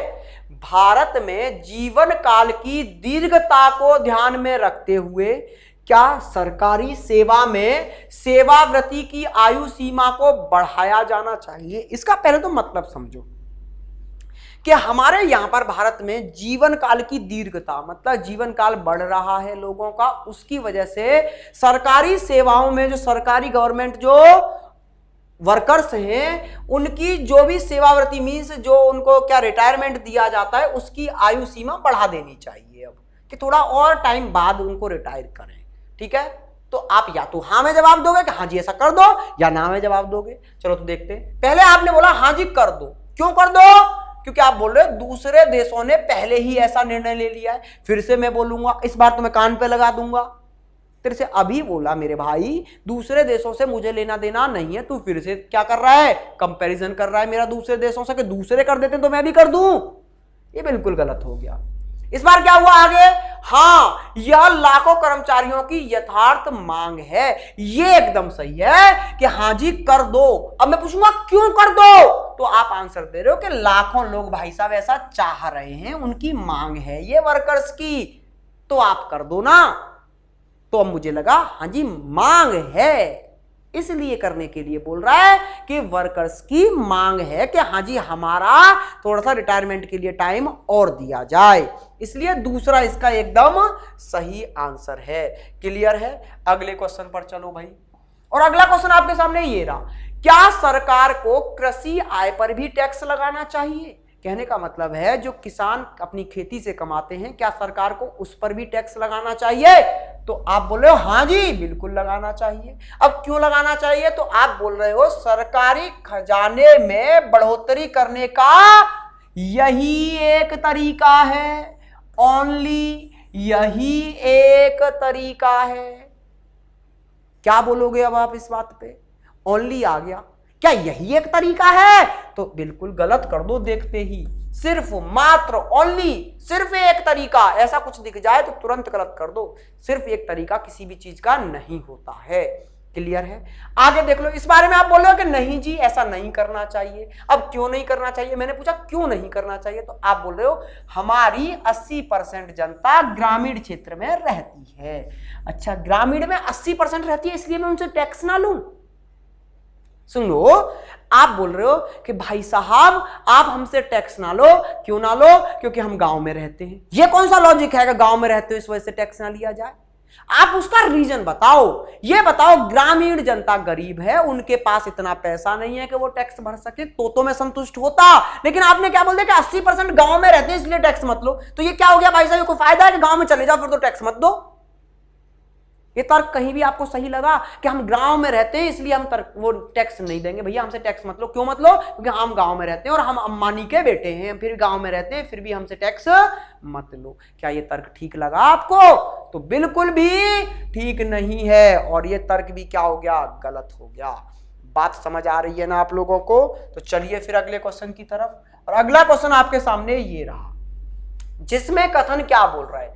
कथन बोल रहा है भाई साहब कि क्या महत्वपूर्ण राष्ट्रीय नेताओं के निधन पर सार्वजनिक छुट्टी की घोषणा की जानी चाहिए। मींस जो महत्वपूर्ण बड़े बड़े नेता हैं अगर उनका निधन हो जाए तो क्या हम सार्वजनिक छुट्टी कर दें उस दिन देश की? तो आप या तो हाँ में, अभी अभी आपका मन बोल रहा होगा ना जी ऐसा मत करो, है ना? ये तो बोला होगा नहीं ऐसा मत करो, है ना? या फिर कुछ के मन में आ रहा हो हाँ जी ऐसा कर दो, लेकिन उसके रीजन देने होंगे। तो देखो पहले आपका मन कर रहा है नहीं जी ऐसा ना करो। क्या बोल रहा है? ऐसा ना करो। क्यों ना करो? क्योंकि ऐसे गैर नियोजित अवकाश राष्ट्रीय प्रगति को बाधित करते हैं। आपने बोला ना करो, तो मैंने बोला फिर इसके नुकसान तो बताओ क्यों ना करूं भाई साहब ऐसा? तो आप बोल रहे हो कि ऐसे गैर नियोजित मींस बिना योजना बनाए एकदम से अगर आप अवकाश कर दोगे तो वो राष्ट्रीय प्रगति में बाधा डालेंगे। तो ये बात मुझे बड़ी ही अच्छी लगी कि हाँ जी एकदम सटीक बात कह दी आपने कि बिना योजना बनाए अचानक से मैं छुट्टी घोषित कर दूं तो उससे कुछ ना कुछ तो प्रभाव पड़ता है। जैसे कल कोचिंग पे आ जाए बच्चे सुबह 9 बजे और मैं कोचिंग पे आने के बाद में अचानक से कह दूं भाई छुट्टी छुट्टी छुट्टी छुट्टी छुट्टी, तो बच्चों में डिस्टरबेंस हो जाएगा कि भाई साहब यहां तक आए भी परेशान भी किया, बिना पढ़ाए वापस भेज रहे हो, तो क्या पड़ेगा? उससे बाधा आएगी। ये बात एकदम सही कह दी आपने, मैं खुश हो गया एकदम से और मैंने मान लिया ये तर्क आपका एकदम सही है। लेकिन आपने दूसरा बोला हाँ जी, क्या जी? हाँ जी कर दो छुट्टी। क्यों कर दो? क्योंकि आप इमोशनल हो और आपने बोला लोग दिवंगत आत्मा को अपनी श्रद्धांजलि देना चाहेंगे। इतना महान नेता खत्म हुआ है, सबके मन में उसको श्रद्धांजलि देने का मन करेगा, इसलिए छुट्टी कर दो, है? तो आपको ये भी ठीक ही लग रहा होगा, बोले ठीक ही तो है यार, ऐसा ही तो होना चाहिए, हम श्रद्धांजलि देंगे। लेकिन आपके इस कथन में समस्या क्या है? श्रद्धांजलि देना कि श्रद्धांजलि देनी है हमें, ये समस्या है आपकी कि श्रद्धांजलि देनी है। तो उसके लिए सॉल्यूशन इतना बड़ा होना चाहिए कि आपको एक दिन की छुट्टी चाहिए श्रद्धांजलि के लिए। श्रद्धांजलि के तो 2 मिनट का मौन ही काफी है। श्रद्धांजलि के लिए तो 2 मिनट का मौन ही काफी है। आपको श्रद्धांजलि देनी है, उसके लिए आप क्या चाहते हो कि अवकाश कर देना चाहिए, छुट्टी कर देनी चाहिए। क्यों? क्योंकि आपको श्रद्धांजलि देनी है। तो क्या लग रहा है ये कि समस्या चींटी भर की और आपका उसका सॉल्यूशन ढूंढ रहे हो हाथी भर का। तो क्या ये सही है? ये बिल्कुल गलत है कि भाई साहब श्रद्धांजलि देनी है तो उसके लिए छुट्टी क्यों करें? भाई साहब ये जो आपको मैं बता रहा हूं ना संतुलन वाला, कि कथन में और तर्क में संतुलन होना चाहिए, यही बच्चे से गलत होता है। क्यों होता है ये गलत? क्योंकि बच्चे को लगता है यार ये सही तो है, पहली नजर में एकदम प्यार सा हो जाता है इस क्वेश्चन से, इमोशनल भी हो जाओगे आप। क्या कि हाँ कर दो छुट्टी। क्यों कर दो? क्योंकि लोग उस दिवंगत आत्मा को श्रद्धांजलि देंगे। आपको क्या लगा रे यार, बह गए भावनाओं में, बोले हाँ यार ठीक तो है, श्रद्धांजलि तो देना बनता भी है तो छुट्टी कर देनी चाहिए। लेकिन उसके बाद आता है बैलेंस का गेम। क्या आप श्रद्धांजलि के लिए इतनी छोटी सी बात के लिए इतना बड़ा कांड कर दोगे कि पूरे देश में छुट्टी करवा दोगे उस दिन की, वो भी बिना किसी उसके घोषणा के? नहीं ना। तो इसलिए ये तर्क आपका गलत हो गया। अगले क्वेश्चन पर चलते हैं भाई, और अगला क्वेश्चन आपके सामने ये रहा। क्या बोल रहा है, क्या सभी सरकारी स्वामित्व वाले शिक्षा संस्थानों को निजी संस्थानों को सौंप दिया जाना चाहिए? इससे कोई भी असहमत ना हो, और दिल पर तो बिल्कुल भी मत लेना, चाहे तुम गवर्नमेंट वाले हो अभी दिल पे ले जाओगे ना जी, ऐसा मत करो यार, ये तो गवर्नमेंट यही कर ही रही है, ऐसा तो बिल्कुल नहीं करना चाहिए। क्यों नहीं करना चाहिए? आपको बोलो अरे रेलवे भी प्राइवेट में दे दिया, ये भी प्राइवेट में दे दिया, प्राइवेट में ही देने की यहां बात है, दिल से आवाज आएगी ना जी ऐसा मत कर, यही तो आएगी दिल से बात कि ऐसा ना करो। लेकिन मैं बात बता दे रहा हूं कि गवर्नमेंट ऐसा कर रही है, और कर रही है तो भैया गवर्नमेंट के ही साथ जाओ। गवर्नमेंट क्यों प्राइवेट सेक्टर्स में दे रही है? क्योंकि गवर्नमेंट, ये लगता है गवर्नमेंट को कि प्राइवेट ज्यादा अच्छे से इसको रन कर पाएंगे। अब करें या ना करें, या पीछे की मंशा कुछ और हो, लेकिन वो आपको यही दिखा रहे हैं। तो आप एग्जाम में किसके में जा रहे हो? गवर्नमेंट के में। तो गवर्नमेंट जो आपको दिखा रही है, आप भी गवर्नमेंट को वही दिखाओ कि हाँ जी प्राइवेट में दे रहे हो, बहुत सही है, क्योंकि प्राइवेट एकदम संतुलन में काम करेगा। तो आप बोले हाँ जी कर दो, ऐसा बिल्कुल कर दो। अब मैं पूछूंगा क्यों कर दो? क्योंकि इन संस्थानों के शिक्षा स्तर में सुधार हो जाएगा। आपने क्या किया, इसका पॉजिटिव पॉइंट दिखा दिया और मैं खुश हो गया कि हाँ जी आपने लाभ गिना दिए। हाँ मैं बोला और आपने क्या बोल दिया कि हाँ जी शिक्षा स्तर बढ़ जाएगा जब ये जो हमारे शिक्षा के संस्थान है वो प्राइवेट सेक्टर में चले जाएंगे तो। ठीक है ना? अब आइए दूसरा क्या बोला, नहीं ऐसा मत करो। क्यों मत करो? क्योंकि इन संस्थानों में शिक्षा का स्तर गिरेगा। तो भाई साहब अपने दिमाग में ये तो कभी अब मत लाना कि प्राइवेट सेक्टर में जाके किसी चीज का स्तर गिरेगा, क्योंकि गवर्नमेंट को ऐसा नहीं लगता। अगर ऐसा लगता तो गवर्नमेंट प्राइवेट सेक्टर को देती नहीं चीजों को। गवर्नमेंट को लगता है प्राइवेट सेक्टर में जाने के बाद में उसका स्तर बढ़ेगा ना कि घटेगा। वो व्यवस्थित चलेंगी ना कि अव्यवस्थित हो जाएंगी। इसलिए यहां पर आप प्राइवेट सेक्टर की बुराई कर रहे हो। क्या बोल रहे हो कि स्तर गिरा देगा ये? तो बिल्कुल गलत बोल रहे हो। ये अपने दिमाग में बैठा देना। अब तर्क प्राइवेट सेक्टर को लेकर आएगा तो आप उसे क्या करोगे? मजबूती में ही बताओगे, उसकी लाभ को ही देखोगे और लाभ को गिनाओगे तो तर्क मजबूत होगा। अगर आप उसकी बुराई कर रहे हो तो तर्क कमजोर पड़ जाएगा। यहीं पर आपका अगला देख लो, सेम एक टाइप के क्वेश्चन एक ही जगह पे ले आया हूं मैं, दो तीन जिससे आप कॉन्सेप्ट को फील कर पाओ और अच्छे से क्लियर हो जाए आपका कॉन्सेप्ट। तो देखिए, क्या सभी परिवहन निगमों को निजी संगठनों के हाथ में सौंप देना चाहिए? वही चीज है, क्या ऐसा कर देना चाहिए? तो आप बताएंगे या तो हाँ या ना। तो आप बोले हाँ जी ऐसा कर दो, हाँ जी ऐसा कर दो। अब क्यों कर दो? इससे सेवाओं की गुणवत्ता और संबंधता दोनों में महत्वपूर्ण परिवर्तन होगा। मींस गुणवत्ता भी अच्छी हो जाएगी, सुधर जाएगी, और उसका क्या संबंधता भी बढ़ जाएगी। क्लियर है? तो आप तारीफ कर रहे हो और यही तो करना है, तो एकदम सही है। दूसरी में क्या बोला आपने? नहीं जी प्राइवेट सेक्टर में मत दो। कहने का मतलब है निजी हाथों में मत दो। क्यों मत दो? इससे सभी स्तरों के कर्मचारियों की नौकरी सुरक्षित नहीं होगी। आपका दिल तो बोलेगा ये एकदम सही है, क्योंकि आपको डर भी तो ये लग रहा है कि रेलवे प्राइवेट में जा रही है तो जॉब सिक्योर नहीं रहेंगी। लेकिन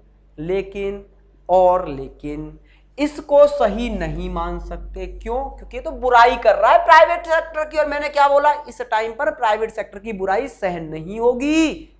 वो तर्क आपका बिल्कुल गलत हो जाएगा। क्लियर है? समझ आ गया है?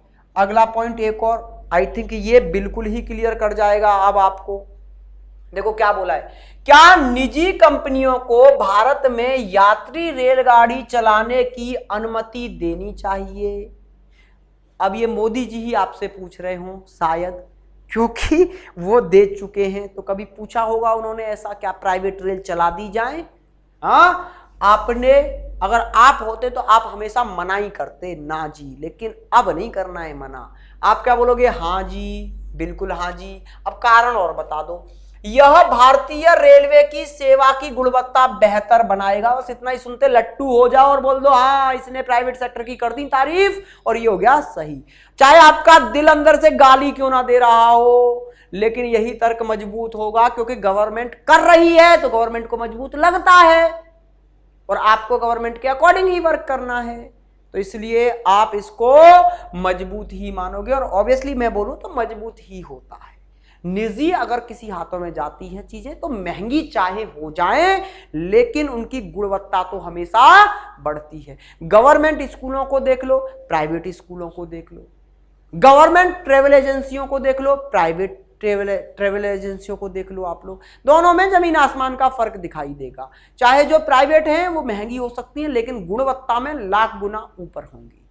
ठीक है भाई साहब, तो वही बात है, गुणवत्ता बेहतर बनाएगा और उसे कड़ी प्रतिस्पर्धा का सामना करना पड़ेगा। ऑब्वियसली प्रतिस्पर्धा बढ़ जाएगी भाई साहब, ऑब्वियसली। अब दूसरे में आइए, नहीं ऐसा ना करो। क्यों ना करो? क्योंकि निजी कंपनियां गैर मुनाफे वाले क्षेत्रों में प्रचलन के लिए राजी नहीं हो सकती। अरे भैया बेवकूफ हो क्या कि राजी नहीं हो सकती? राजी हैं तभी तो पूछ रहा हूं, हाँ करूं या ना करूं। तुम क्या बोल रहे हो? मैं बोल रहा हूं क्या मैं बाजार चला जाऊं, तो आप बोलो तेरे तो पैर टूटे पड़े, तू जा ही नहीं सकता। अरे जब मैं जा सकता हूं, उस स्थिति में हूं, तभी तो आपसे बोल रहा हूं कि चला जाऊं या ना जाऊं। अरे जब कंपनियां रेलवे चला सकती होंगी अपनी रेलगाड़ियां, तभी तो मैं आपसे पूछ रहा हूं कि चलवा लूं या ना चलवाऊं। और आप बोलो कि ना जी वो तो चलाएंगी ही नहीं, वो मानेंगी ही नहीं। अरे मान चुकी हैं वो तो मैं आपसे सलाह पूछ रहा हूं, क्या उनको हाँ बोल दूं या उनको ना बोल दूं? तो ये कितना गंदा तर्क दे रहे हो, जबकि आप रियल लाइफ में ऐसा ही करते हो। जब आपसे कोई पूछता है ना कि भाई साहब ऐसा आ गया, मेरे पास ऐसा ऑफर आया है, क्या मैं इसको ले लूं या ना लूं, तो आप बोलते ऐसा ऑफर तेरे पास आ ही नहीं सकता, तेरी औकात ही नहीं है, तेरे पास कैसे आ गया इतना ऐसा ऑफर। आप हाँ या ना में जवाब ना देके अपना ईगो बीच में ले आते हो, उसकी तारीफ ना सुनने की वजह से रियल लाइफ में आप ऐसे तर्क देते हो। इसीलिए मैं बोल रहा हूं ये रियल लाइफ से बिल्कुल अलग है, इसलिए अपना एक्सपीरियंस ना डालें। समझ रहे हो ना, पहले ही बोल दिया है, अपना एक्सपीरियंस ना डालें बिल्कुल भी, कि आपके साथ क्या दुर्घटना हुई है या आपने कैसा देखा है, आपने क्या देखा है, वो तर्क में ना डालें, वो मान्य नहीं होगा। आ जाइए भाई साहब अगले क्वेश्चन की तरफ। और अगला क्वेश्चन है, क्या भारत में स्कूली शिक्षा मुफ्त कर दी जाए? कहने का मतलब है क्या हम भारत में सबको फ्री स्कूल पढ़ाएं? हाँ जी, तो आप बोल रहे हो हाँ जी ऐसा कर दो। क्या बोल रहे हो आप? हाँ जी ऐसा कर दो। तो अब मैं पूछूंगा क्यों कर दूं ऐसा, तो आप बोलोगे यह साक्षरता स्तर बढ़ाने का एकमात्र तरीका है। एकमात्र जब आ गया तो इसका मतलब क्या है, ये गलत हो गया। चाहे बात सही कर रहा था, अगर ये बोलता कि एक तरीका हो सकता है तो ठीक था, लेकिन एकमात्र तरीका है, इसका मतलब कोई और तरीका नहीं। अगर तुम फ्री दे दोगे शिक्षा तभी लोग पढ़ेंगे, हैं? तभी साक्षरता बढ़ेगी। अगर तुम फ्री पढ़ाओगे उनको, और कोई तरीका नहीं हो सकता साक्षरता बढ़ाने का, तो फ्री तो आप पढ़ाए जा रहे हो, अभी तक साक्षरता बढ़ क्यों नहीं रही है? चीजों को समझो। तो ये हो गया गलत। अब आ जाओ नहीं, यह एक्स चेकर का बोझ बढ़ाएगा जो पहले से ही भारी है। एकदम ठीक, एकदम ठीक, एकदम ठीक। अगर आप और फ्री शिक्षा कर दोगे, सबके लिए फ्री, सबके लिए फ्री, तो ऑब्वियसली एक्स चेकर का क्या बढ़ जाएगा, और बोझ बढ़ जाएगा फिर उसके ऊपर। क्लियर है ना? ये एकदम सही तर्क है। अब आ जाइए भाई साहब इस पर, किस में आया? दिल्ली पुलिस कांस्टेबल में आया भाई, 2006 में आया हुआ, काफी पुराना क्वेश्चन है। देखते हैं, क्या सरकार को अंतरराष्ट्रीय खेलों पर भारी धन का खर्च बंद कर देना चाहिए? क्या सरकार को अंतरराष्ट्रीय खेलों पर भारी धन जो खर्च करती है गवर्नमेंट, वो बंद कर देना चाहिए? आपका आंसर आता हमेशा क्या? ना। आपका आंसर क्या आना था? ना। लेकिन हाँ में भी कारण देख लेते हैं क्या है। आपने बोला हाँ, तो क्यों हाँ? इस धन का उपयोग गरीबों के उन्नयन के लिए किया जा सकता है। आप क्या बोल रहे हो कि भाई साहब उस धन को वहां यूज ना करके किसको, गरीबों का उन्नयन कर देंगे हम, इसलिए मत करो। पहली नजर का प्यार, आपको लगेगा एकदम दिल को छू गई बात, यार गरीब लोग वहां पे खर्च इतना जरूरी नहीं है, अगर हम ओलंपिक में नहीं जाएंगे कोई बात नहीं है, लेकिन हमारे देश का भूखा व्यक्ति नहीं मरना चाहिए। तो क्या आप बोलोगे? आप बोलोगे बिल्कुल सही तर्क कर गया भाई साहब, अगर हाँ बोल गया है मींस तो उसका तर्क बड़ा मजबूत दे गया है, तो आप बोलोगे हाँ। लेकिन ये क्या हो गया? गलत। मैंने बोला ना, जिसमें आपको पहली नजर का प्यार हो जाए वहीं समझ जाओ ये गलत है।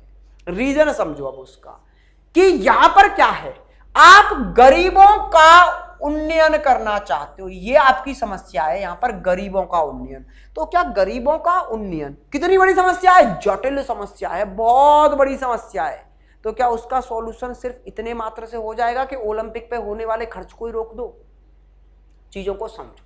आपके माइंड में चल रहा है गरीबों का उन्नयन, तो क्या उसके लिए आप इतनी सी बात रखोगे कि बस ओलंपिक को ही रोक लो, उन्नयन को? बहुत सारे और कारण हो सकते हैं जिसकी वजह से आप बहुत सारे और तर्क दो जिससे आप गरीबी को दूर करो, लेकिन आप दे रहे हो कि भाई साहब गरीबी दूर करनी है, इस वजह से मैं क्या कर रहा हूं, ओलंपिक के रुपए रोक रहा हूं। तो ये तो अनर्थ बोल रहे हो यार, बिल्कुल गलत बोल रहे हो।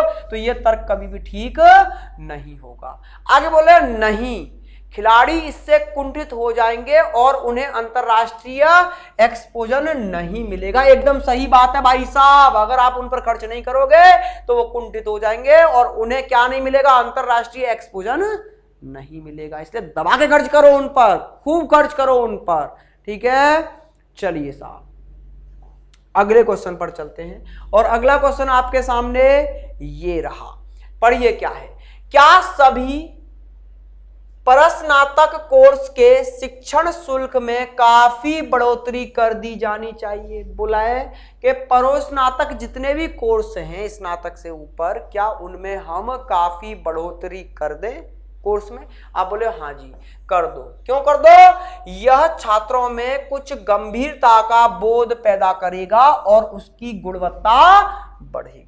वाह भाई साहब वाह, फिर से पहली नजर का प्यार हो गया। हाँ जी फीस बढ़ा दो, ये तो लोग कहते भी हैं कि फीस महंगी तो वहां पर क्वालिटी अच्छी, फीस महंगी, फीस दोगे तो आपका पढ़ने में मन अपने आप लग जाएगा। यही तो सुनते आ रहे हो अब तक आप लोगों के तर्क, लेकिन ये एकदम गलत है। क्यों? क्योंकि आप गंभीरता बढ़ाना चाहते हो व्यक्ति में। तो गंभीरता एक बहुत जटिल समस्या है कि आज के बच्चे गंभीर नहीं है पढ़ाई को लेके। गंभीरता एक जटिल समस्या है, बड़ी समस्या है, उसका सॉल्यूशन सिर्फ फीस बढ़ाना नहीं हो सकता। आप अगर गंभीरता लाना चाहते हो और उसके लिए बोल रहे हो कि फीस बढ़ा दो, तो ये कुछ अनर्थ नहीं लग रहा आपको? गंभीरता तो बाकी और चीजों पे वर्क करने से आएगी। तो ये तर्क आप गलत दे गए भाई साहब। दूसरा देखो क्या बोले, नहीं हाँ जी बिल्कुल मत बढ़ाओ। क्यों मत बढ़ाओ? और उसके क्या दिखाओ? आप हानि दिखाओगे। अगर आप बढ़ा दोगे तो क्या क्या हानि हो जाएगी? तो आप बोल रहे हो यह प्रतिभाशाली गरीब छात्रों को परास्नातक कोर्स से दूर रहने का बाध्य करेगा। ऑब्वियसली ये आपने उसकी हानि गिना दी और मेरे को समझ आ गई कि बिल्कुल ठीक बात कह दी आपने कि अगर फीस बढ़ गई तो गरीब लोग कैसे पढ़ पाएंगे? गरीब लोग कुछ ना कुछ तो उससे दूर जरूर हो जाएंगे, इसलिए फीस मत बढ़ाओ। ये तर्क एकदम ठीक है, लेकिन ये तर्क बिल्कुल गलत था कि फीस बढ़ा दो तो लोगों में गंभीरता आ जाएगी। क्लियर है? चलिए जी अगले क्वेश्चन पर चलते हैं, और अगला क्वेश्चन क्या है ये आपके पास में है। क्या विश्वविद्यालयों में छात्र यूनियनों को समाप्त कर दिया जाना चाहिए? तो बताइए जरा, क्या छात्र यूनियनों को खत्म कर देना चाहिए? तो पहला तर्क आप दे रहे हो हाँ जी कर दो। इसको बड़े ध्यान से समझना क्वेश्चन को, इसमें मैक्सिमम बच्चे गलत कर बैठते हैं। हाँ जी कर देना चाहिए। क्यों कर देना चाहिए? छात्र इससे अपने कैरियर उत्थान में प्रति पूरा ध्यान दे सकेंगे। बहुत सारों के तो दिल पे लग गई होगी ये वाली बात, जो इस कॉलेज में होंगे और देखते होंगे छात्र नेता बने घूमते हैं, और आपको मन में आया कल से छात्र नेता अगर खत्म कर दिए जाएं तो फिर वो लोग अपने कैरियर पे ध्यान दे लेंगे। यही बात आपके ध्यान में आ रही है, लेकिन ये वही वाली बात आ गई।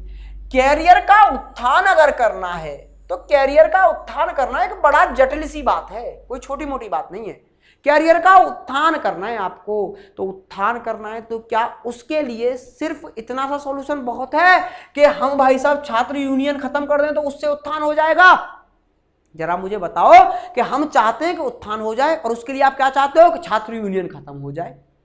क्या ये ठीक लग रहा है कि छात्र यूनियन खत्म होने से आपका उत्थान हो जाएगा? या आप तर्क सही दे रहे हो क्या कि हमारा उत्थान हो जाएगा इसलिए तर्क मतलब छात्र यूनियन बंद कर दो? बिल्कुल गलत तर्क है। सुनने में अच्छा लग सकता है, सही लग सकता है, लेकिन गलत है। ठीक है। दूसरा बोल रहे हो नहीं जी। क्यों नहीं? क्योंकि सभी बड़े नेता छात्र यूनियन के नेता ही रहे थे, इसलिए छात्र यूनियन खत्म मत करो। सुनने में लगेगा सही है, लेकिन आप एक पॉइंट भूल गए, क्या? तुलना। तुलना, यहां तुलना कर दी कि सभी बड़े नेता जो रहे हैं वो छात्र यूनियन के नेता रहे, इसलिए छात्र यूनियन खत्म मत करो। भाई साहब बड़ा अजीब सा लग गया मेरे को। क्या लग गया? कि अगर बड़ा नेता बनना है तो छात्र यूनियन में से आना ही पड़ेगा। ये वाला किस्सा लग रहा है मेरे को तो, कि बड़े नेता छात्र यूनियन के नेता रहे हैं तब वो बड़े नेता बने, अगर बड़े नेता बनना है तो छात्र यूनियन को ज्वाइन करो। कुछ अजीब नहीं लगा? तुलना हो गई, तुलना, कि छात्र नेता बड़ा नेता बनना है तो वो उसने ये किया था, इसलिए आप भी ये करो। कुछ कंपैरिजन नहीं हो रहा है, कंपैरिजन हो रहा है तो एकदम गलत है। तो इसके भाई साहब दोनों ही क्या हो गए? गलत हो गए।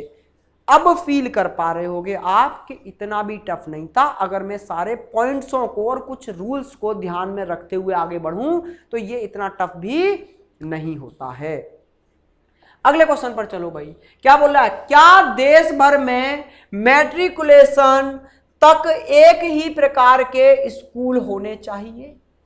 हाँ जी, क्या सारे देश में मैट्रिकुलेशन तक एक ही तरह के स्कूल होने चाहिए? तो आप बोल रहे हो हाँ जी एक ही होने चाहिए। क्यों होने चाहिए? क्योंकि पश्चिमी देशों में तो ऐसा ही होता है। तो आप क्या बोलोगे? कंपैरिजन। तो बिल्कुल गलत। पश्चिमी देशों में होता है तो क्या हम भी करेंगे वही? बिल्कुल गलत। नहीं, ग्रामीण और शहरी क्षेत्रों में स्कूल भिन्न होने चाहिए। फिर से कंपैरिजन, ग्रामीणों में ऐसे शहरी में अलग। कंपैरिजन बिल्कुल गलत। कंपैरिजन तो कहीं भी सही नहीं होगा, दोनों गलत हो गए। अगले क्वेश्चन पर चलिए भाई साहब फटाफट से। अगला क्वेश्चन देखो, 1 मिनट में जब तक पानी पी लेता हूं भाई। अगला क्वेश्चन आप सभी लोग देखिए क्या बोल रहा है। क्या भारत में पटाखों के उत्पादन पर पूर्णतया प्रतिबंध होना चाहिए? जल्दी से बताइए भाई साहब, प्रतिबंध होना चाहिए क्या? तो देखो आपने पहले बोला नहीं, नहीं होना चाहिए।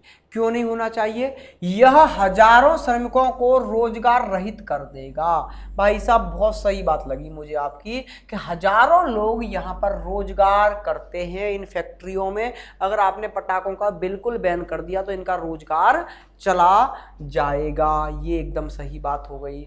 अब यहां देखो, हाँ कर देना चाहिए। क्यों कर देना चाहिए? क्योंकि पटाखा निर्माता बड़े पैमाने पर बाल श्रमिकों का इस्तेमाल करते हैं। कैसे पता चला आपको भैया कि बाल श्रमिकों का इस्तेमाल करते हैं? अपना पास्ट एक्सपीरियंस डाल रहे हो आप। क्या आपने कहीं देखा है एक फैक्ट्री में बाल मजदूरों को?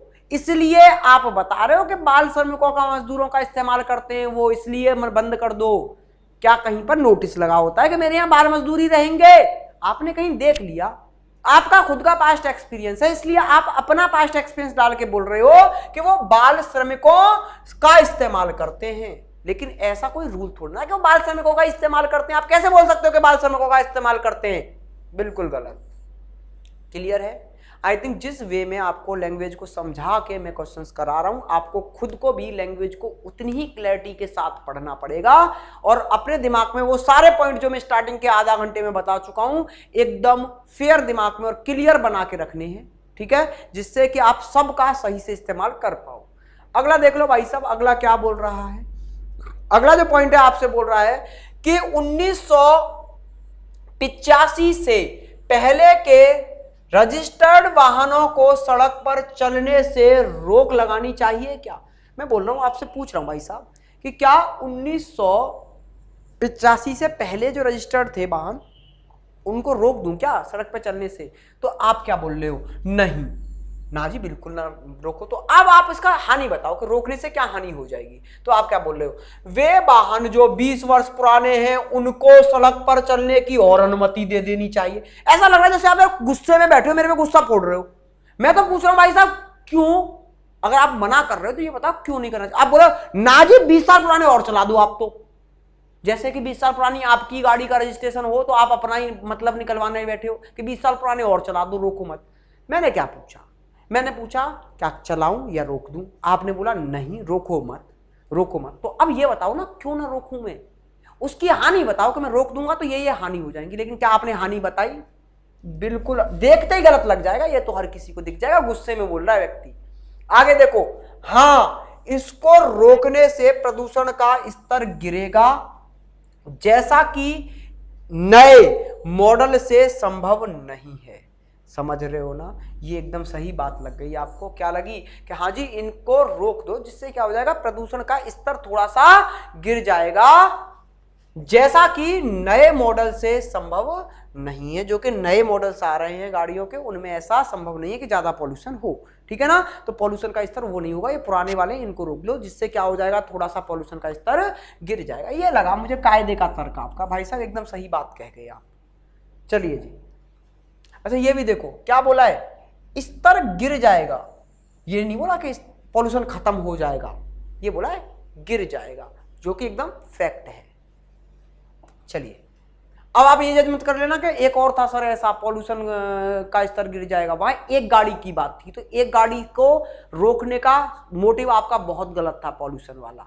यहां पर उससे पहले 1985 से पहले के सारे वाहन रोके जा रहे हैं, अगर सारे पुराने वाहन रोक दिए जाए तो ऑब्वियसली स्तर गिर जाएगा, ठीक है।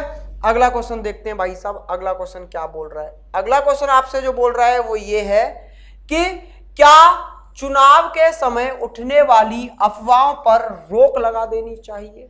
वेरी गुड, बहुत अच्छा क्वेश्चन।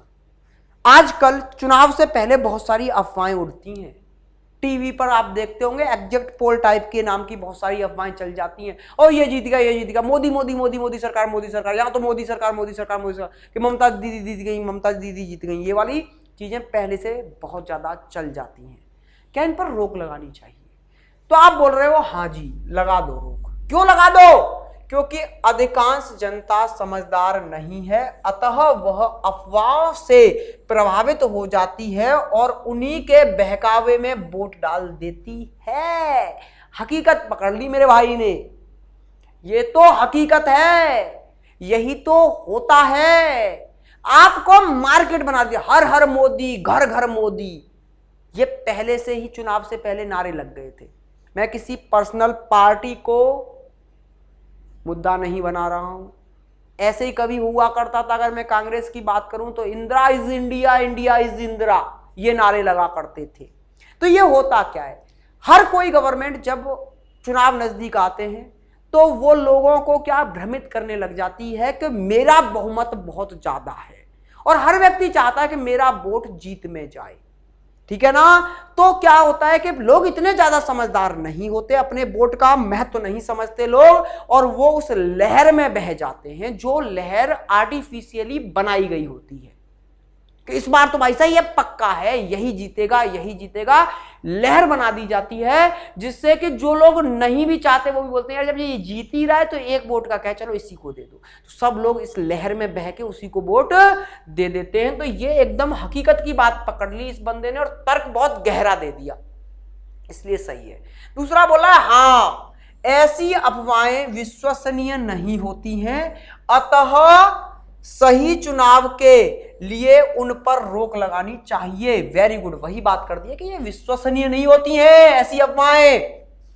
ऐसी अफवाहों पर रोक लगा दो, तभी आप क्या सही चुनाव के निर्णय ले पाओगे। भी सही चुनाव तभी आएगा जब लोगों को भ्रमित ना किया जाए, लोगों को फ्री छोड़ दो, उनके अकॉर्डिंग उनको नेता चुनने दो, उनको जैसा फील हुआ है उसके अकॉर्डिंग।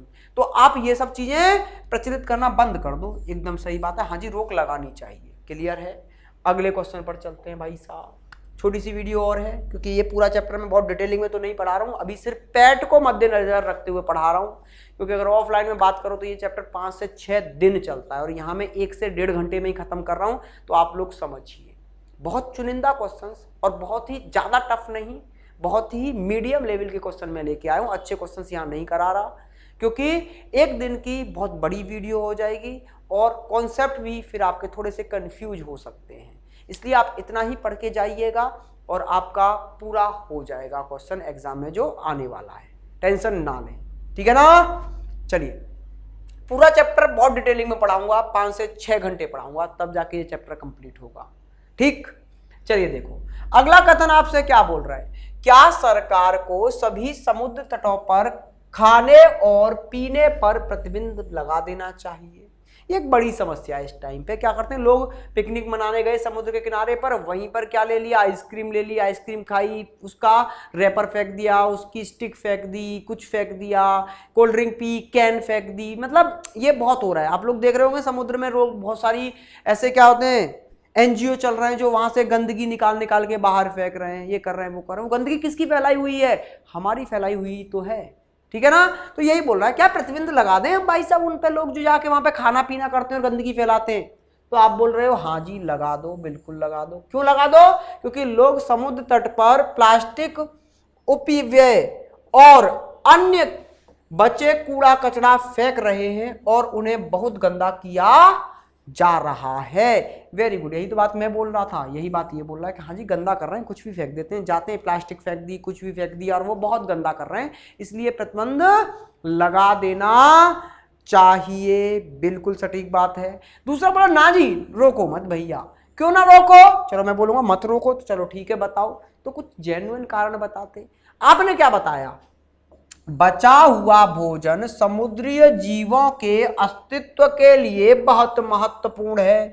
कहने का मतलब अगर आप खाने के बाद में आइसक्रीम की इतनी सी कोन वहां छोड़ के समुद्र में फेंक दोगे तो हमारी व्हेल मछली जिंदी रह जाएगी सिर्फ उस कोन से। क्यों, क्योंकि आपने यही तो बोला है कि बचा हुआ भोजन समुद्रीय जीवों के अस्तित्व के लिए बहुत महत्वपूर्ण है। कहने का मतलब अगर आप 2-4 टुकड़े वहां भोजन के नहीं छोड़ोगे तो वहां के जीव जंतु जिंदे नहीं रह पाएंगे। जैसे कि समुद्र में रहने वाले जीव जंतु आपकी इतनी सी झूठन के ऊपर ही तो जिंदे रह रहे हैं। बिल्कुल अनर्थ बोल दिया। क्या बोल रहे हो फालतू की बातें, पहले सोचा तो करो कहने से, ठीक है। चलिए जी अगले क्वेश्चन पर चलते हैं। क्या बोला है, कथन क्या बोल रहा है, क्या सड़कों पर गतिरोधों को गैर कानूनी घोषित कर दिया जाना चाहिए। जो सड़कों पर ब्रेकर्स लगे होते हैं गतिरोधक, क्या उनको हम लोग गैर कानूनी घोषित कर दें। तो आप बोल रहे हो नहीं बिल्कुल मत करो। क्यों मत करो, क्योंकि वाहन की गति को कम करने के लिए गतिरोधक एक सरल साधन है, एकमात्र साधन नहीं बताया, इसने बोला एक सरल साधन है। मीन्स और भी साधन हो सकते हैं लेकिन ये भी एक सरल साधन है। बिल्कुल ठीक, इसीलिए तो लगाए जाते हैं। आपने दूसरे में बोला हाँ जी हटा दो। क्यों हटा दो, क्योंकि कुछ लोग रात में गतिरोधकों को देखने में विफल होते हैं। यह भी एकदम सटीक बात आपने कह दी, रात के अंधेरे में गतिरोधकों की पता नहीं चलता है और एक्सीडेंट हो सकते हैं। मीन्स बहुत सारे लोग क्या कर जाते हैं, गतिरोधकों को देखने में विफल हो जाते हैं। अगर इसमें थोड़ी सी बात और जोड़ देते तो मजा आ जाता। क्या कि फिर दुर्घटना घटित होने के कारण मतलब चांस बढ़ जाते हैं, लेकिन आपने जोड़ा नहीं तो भी मैं संतुष्ट हूं आपकी बात से कि हाँ जी रात में नहीं देख पाते, मैं भावना समझ गया आपकी। चलिए अगले क्वेश्चन पर चलते हैं भाई साहब। और अगला क्वेश्चन आपसे क्या बोल रहा है समझिए। अगला क्वेश्चन आपसे बोल रहा है भाई साहब, ऊर्जा की आवश्यकताओं को पूरा करने के लिए भारत को सौर ऊर्जा का उपयोग करने का प्रयास करना चाहिए। मतलब ऊर्जा क्या करनी है आपको, ऊर्जा की जरूरतों को पूरा करना है तो उसके लिए हमें भारत को क्या करना चाहिए, सौर ऊर्जा का उपयोग करने का, मतलब सौर ऊर्जा से ऊर्जा प्राप्त करने का प्रयास करना चाहिए। आप बोल रहे हो हाँ जी करना चाहिए। तो क्यों करना चाहिए, भारत में उत्पादित ऊर्जा मुख्यतः सीमित है। आपने कारण बता दिया भाई साहब, हमारे पास सीमित ऊर्जा है, करना ही पड़ेगा। मैंने पूछा क्यों करना चाहिए, आपने बोला, मैंने बोला भाई साहब, आपने बोला रोटी बना लो, मैंने बोला रोटी बना लूं क्या, आपने बोला हाँ जी बना लो। मैंने बोला क्यों बना लो, तो आप बोलो मेरे को बहुत भूख लगी है इसलिए बना लो। क्या ये तर्क मजबूत नहीं था, इससे ज्यादा मजबूत क्या हो सकता है कि मुझे भूख लगी है इसलिए बना लो। कितना सटीक तर्क है। तो वही बात यहां बोली है कि हमें ऊर्जा का इस्तेमाल करना चाहिए, मतलब ऊर्जा बनानी चाहिए। क्यों बनानी चाहिए, क्योंकि भारत के पास उत्पादित ऊर्जा मुख्यतः सीमित ही है, ज्यादा है नहीं, इसलिए हमें नीड है तो बना लो, इसलिए एकदम सही है। दूसरे बोल रहे हो नहीं सौर ऊर्जा नहीं बनाओ। क्यों मत बनाओ, सौर ऊर्जा संयंत्र स्थापित करने के लिए बहुत बड़ी पूंजी की आवश्यकता होगी जिसकी भारत में कमी है। आपको तो सुनने में ये भी अच्छा लग जाएगा और आप बोलोगे एकदम सटीक सही है कि हाँ जी भारत के पास क्या है, पूंजी नहीं है और उसको संयंत्र में बनाने में बहुत पैसे का खर्चा आएगा, इसलिए मत बनाओ। लेकिन इसमें एक चीज दिखाई दे रही है, शायद आपको नहीं दिखाई दी लेकिन मुझे दिखाई देगी, भारत की बेइज्जती, भारत सरकार की बेइज्जती। आप क्या है, मेरे पास कंपनी में आप वर्क करने आ रहे हो और आते ही बोल रहे हो साहब आप मुझे सैलरी नहीं दे पाओगे, आपके पास पैसा नहीं है, तो क्या मैं आपको रखूंगा अपनी बेइज्जती के बाद अपने यहाँ पर? नहीं ना। तो जब गवर्नमेंट की जॉब आप लेने जा रहे हो और फिर भी गवर्नमेंट को गरीब बता रहे हो, है जी, वो आपको नौकर रख रही है, आप उसकी नौकरी करने जा रहे हो, उसी को गरीब बोल दे रहे हो आप, तो ये सहन नहीं होगा। कहने का मतलब है भूल कर भी इंडियन गवर्नमेंट के खिलाफ कोई बात नहीं करनी है, देश के खिलाफ नहीं बोलना है, देश की बुराई नहीं करनी है कि भारत के पास रुपया नहीं है इसलिए कोई काम मत करो, है ना। ये हमारी कमजोरी दिखा देगा फिर देश की, जो कि आपको दिखानी नहीं है। अगले क्वेश्चन पर चलते हैं भाई साहब। अगला क्वेश्चन क्या बोल रहा है, क्या मंत्री को सुविधा से वंचित उन छात्रों को मुफ्त लैपटॉप वितरित करना चाहिए जिन्होंने स्कूल छोड़ दिया है? कहने का मतलब ऐसा हमारे देश में हुआ भी है। पिछली सरकार आई थी जिसने बच्चों को लैपटॉप बांट दिए थे, ठीक है ना। देखो क्या हुआ, क्या मंत्री को सुविधा से वंचित उन छात्रों को जिनको क्या नहीं मिल पाई, सुविधा से वंचित है वो व्यक्ति, उन छात्रों को मुफ्त लैपटॉप वितरित करना चाहिए जिन्होंने स्कूल छोड़ दिया है। कहने का मतलब जो स्कूल नहीं आ पा रहे हैं उनको क्या कर देना चाहिए, लैपटॉप बांट देना चाहिए क्या? तो देखो, हाँ आप बोले हाँ बांट दो। क्यों बांट दो? क्योंकि स्कूल छोड़ने वाले छात्रों के पास मनोरंजन का कोई अन्य स्रोत नहीं है, उन्हें व्यस्त रखेंगे। वाह भाई वाह, क्या मंत्री जी के विचार हैं। स्कूल आते थे, मनोरंजन हो जाता था, अब स्कूल नहीं आते जिसकी वजह से मनोरंजन नहीं हो पा रहा है, तो लैपटॉप दे दो, दिन भर पबजी बजाएंगे जिसकी वजह से उनका मनोरंजन हो जाएगा। इसलिए लैपटॉप दे दो कि मनोरंजन हो जाए। अनर्थ बात कर रहे हो भाई साहब।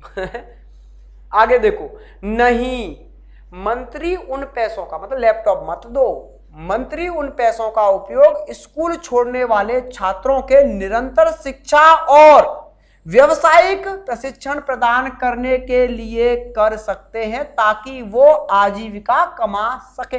कितनी सटीक बात कह दी कि ना जी, अगर आपके पास फालतू पैसा है तो लैपटॉप मत दो, उन लोगों को ऐसी शिक्षा दो जिससे वो अपना रोजगार खुद कमा सकें और अपनी रोजी रोटी चला सकें। एकदम सही तर्क है। क्लियर है भाई साहब? अगले पॉइंट पर चलते हैं और अगला क्वेश्चन आपके सामने ये रहा। क्या बोला है, क्या सरकार को सभी समुद्र तटों पर खाने और पीने पर, ये तो हो गया भाई साहब, ये तो पीछे से दोबारा रिपीट कैसे हो गया है क्वेश्चन रिपीट हो गया भाई, ये सेम क्वेश्चन तो अभी करा दिया है मैंने पीछे, यही है ना। हाँ, कि बचा हुआ भोजन समुद्री जीवों के अस्तित्व के लिए बहुत महत्वपूर्ण है, ये गलत है, ठीक है ना, ये तो करा चुका हूं मैं। अगले क्वेश्चन पर चलते हैं भाई साहब। अगला क्वेश्चन आपके लिए ये रहा। क्या बोल रहा है कि क्या हमारे देश में लग्जरी होटल प्रतिबंधित कर दिए जाने चाहिए? मींस हमारे जो बड़े बड़े होटल हैं, जैसे ताज होटल हुआ, ऐसे बड़े बड़े लग्जरी होटलों को हम प्रतिबंधित कर दें क्या, बंद कर दें क्या, उन पर रोक लगा दें क्या? तो आप बोल रहे हो ना जी ऐसा ना करो भाई साहब। क्यों ना करो? क्योंकि धनाढ्य मींस अमीर विदेशी पर्यटकों को ठहरने के लिए कोई स्थान नहीं होगा भाई साहब। अगर हम अपने अमीर मतलब बड़े बड़े होटलों को क्या कर दें, बंद कर दें, तो विदेशों से आने वाले अमीर लोग कहाँ ठहरेंगे? जरा समझिए इस बात को, पॉइंट करिए इस बात पे। क्या ये सही बात नहीं है कि अगर मैं ताज होटल रोक दूं और कल बंद कर दूं और वहां विदेश से एक बहुत अमीर फैमिली आए, तो क्या वो आके कल हमारी धर्मशाला में थोड़ा ना रुकेगी? है, समझ रहे हो ना बात को?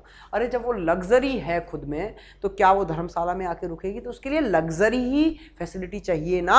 ऑब्वियसली सही तर्क दे गए आप भाई साहब। वो रुकेंगे कहाँ?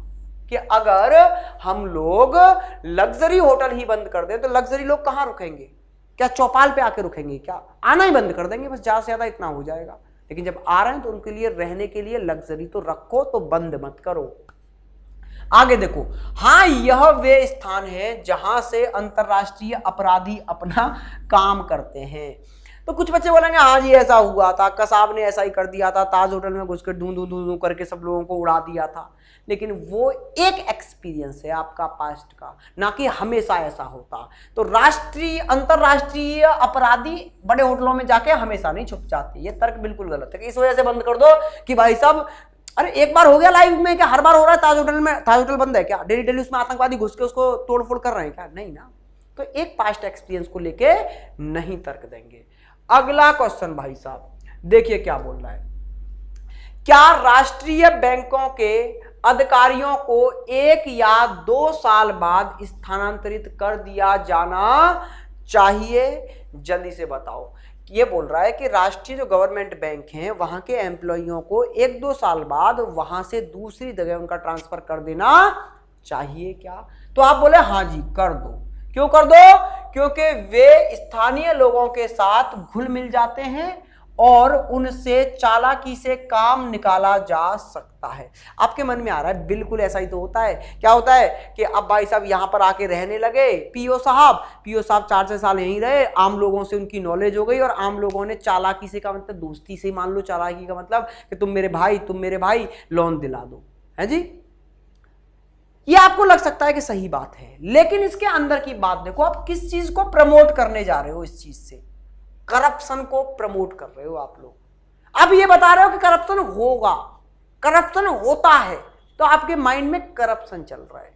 तो ये करप्शन क्या है? गलत है। करप्शन तर्क में दे रहे हो आप लोग हैं। आपकी मेंटलिटी देखो, आप कभी बोलते ना तेरी सोच कितनी गंदी है, ये वही वाला केस है कि तुम्हारी सोच कितनी गंदी है। आप करप्शन को प्रमोट कर रहे हो, इस वजह से बोल रहे हो करप्शन की वजह से करप्शन हो जाएगा भाई साहब, इसलिए भेज दो। तो आप कैसा सोचते हो कि करप्शन होगा? चाहे हो या ना हो, हकीकत में जमीन पर कितना भी ये सही हो, क्या ऐसा होता है, लेकिन आप इस वजह से ट्रांसफर नहीं करोगे। ये बोल के दिखाना किसी को आप कि हम तुम्हारा ट्रांसफर इसलिए कर रहे हैं कि 2 साल अगर आप यहां रुके तो आप फ्रॉड करोगे फिर बैंक में। वो बोल देगा तुरंत भाई साहब ये रकम नहीं जॉब, अगर तू मेरे पे भरोसा नहीं रखता है तो ये थोड़ा जॉब करूंगा तेरे अंडर। बोल के देखना कभी कि हम ट्रांसफर इस वजह से कर रहे हैं कि तुम घोटाला करोगे 2 साल बाद। तो एक शरीफ आदमी बोलेगा ये रखो भाई साहब अपनी जॉब। आप तो यार सोची कितनी गंदी रखते हो। ये तर्क बिल्कुल गलत है। आगे देखो अगला तर्क, नहीं बिल्कुल नहीं करना चाहिए। क्यों नहीं करना चाहिए?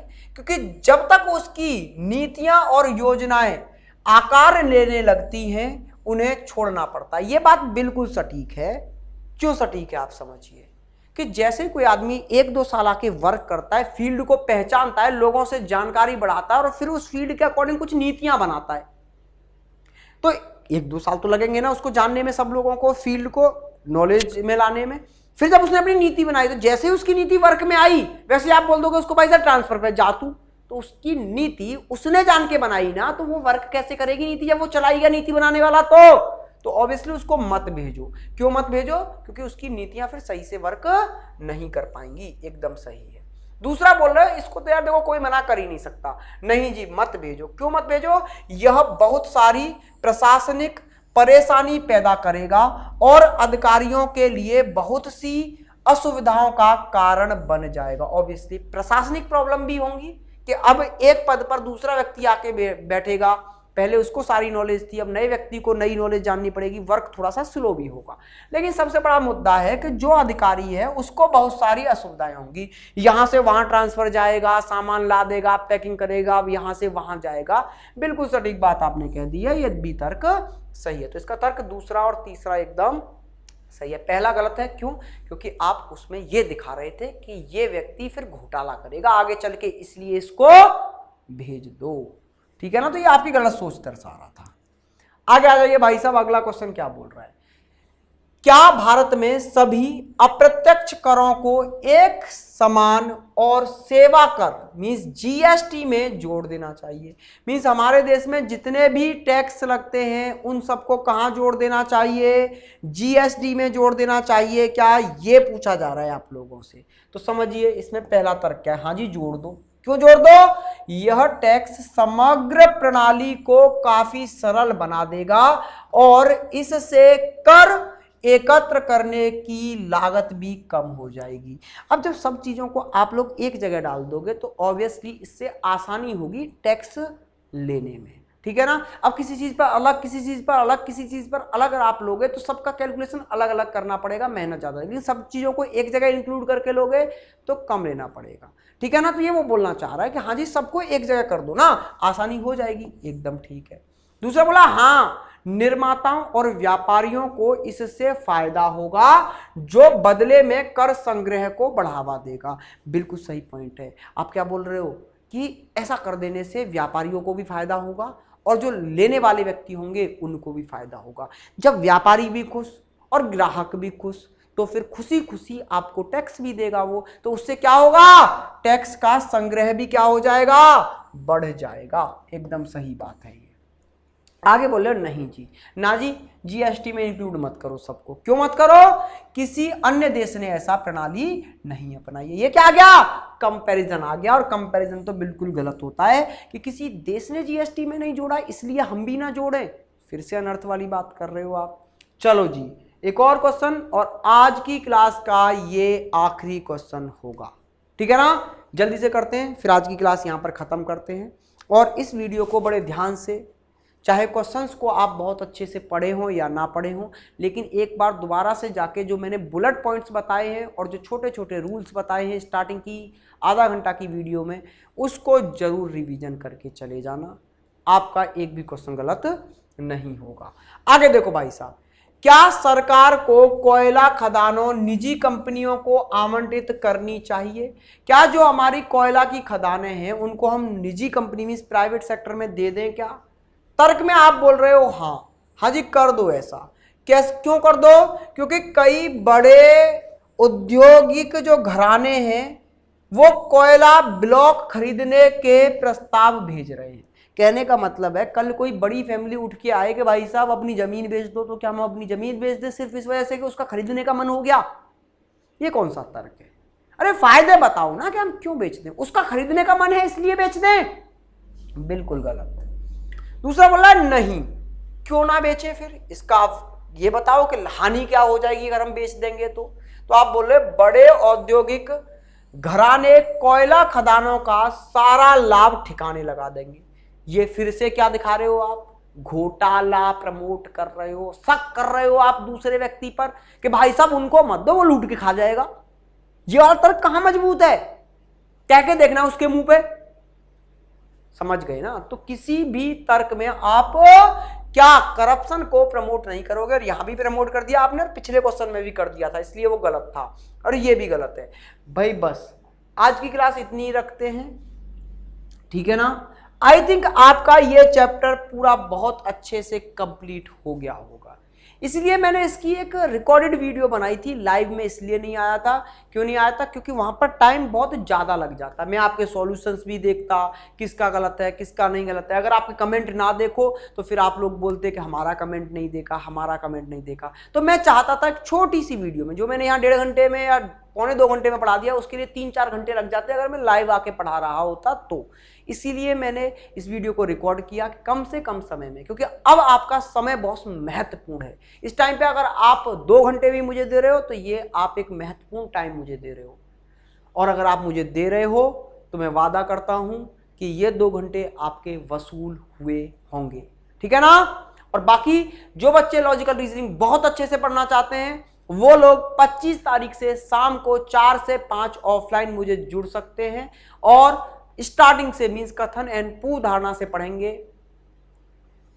40 से 45 दिन लॉजिकल रीजनिंग ही चलेगा। तो जो बच्चे चाहते हैं कि सिर्फ लॉजिकल रीजनिंग पढ़ना है हमें, तो वो सिर्फ लॉजिकल रीजनिंग के लिए ज्वाइन कर सकते हैं, और जो लोग कंप्लीट रीजनिंग पढ़ना चाहते हैं वो कंप्लीट रीजनिंग के लिए ज्वाइन कर सकते हैं 25 तारीख से, ठीक है ना। Thank you. आज की क्लास इतनी रखते हैं।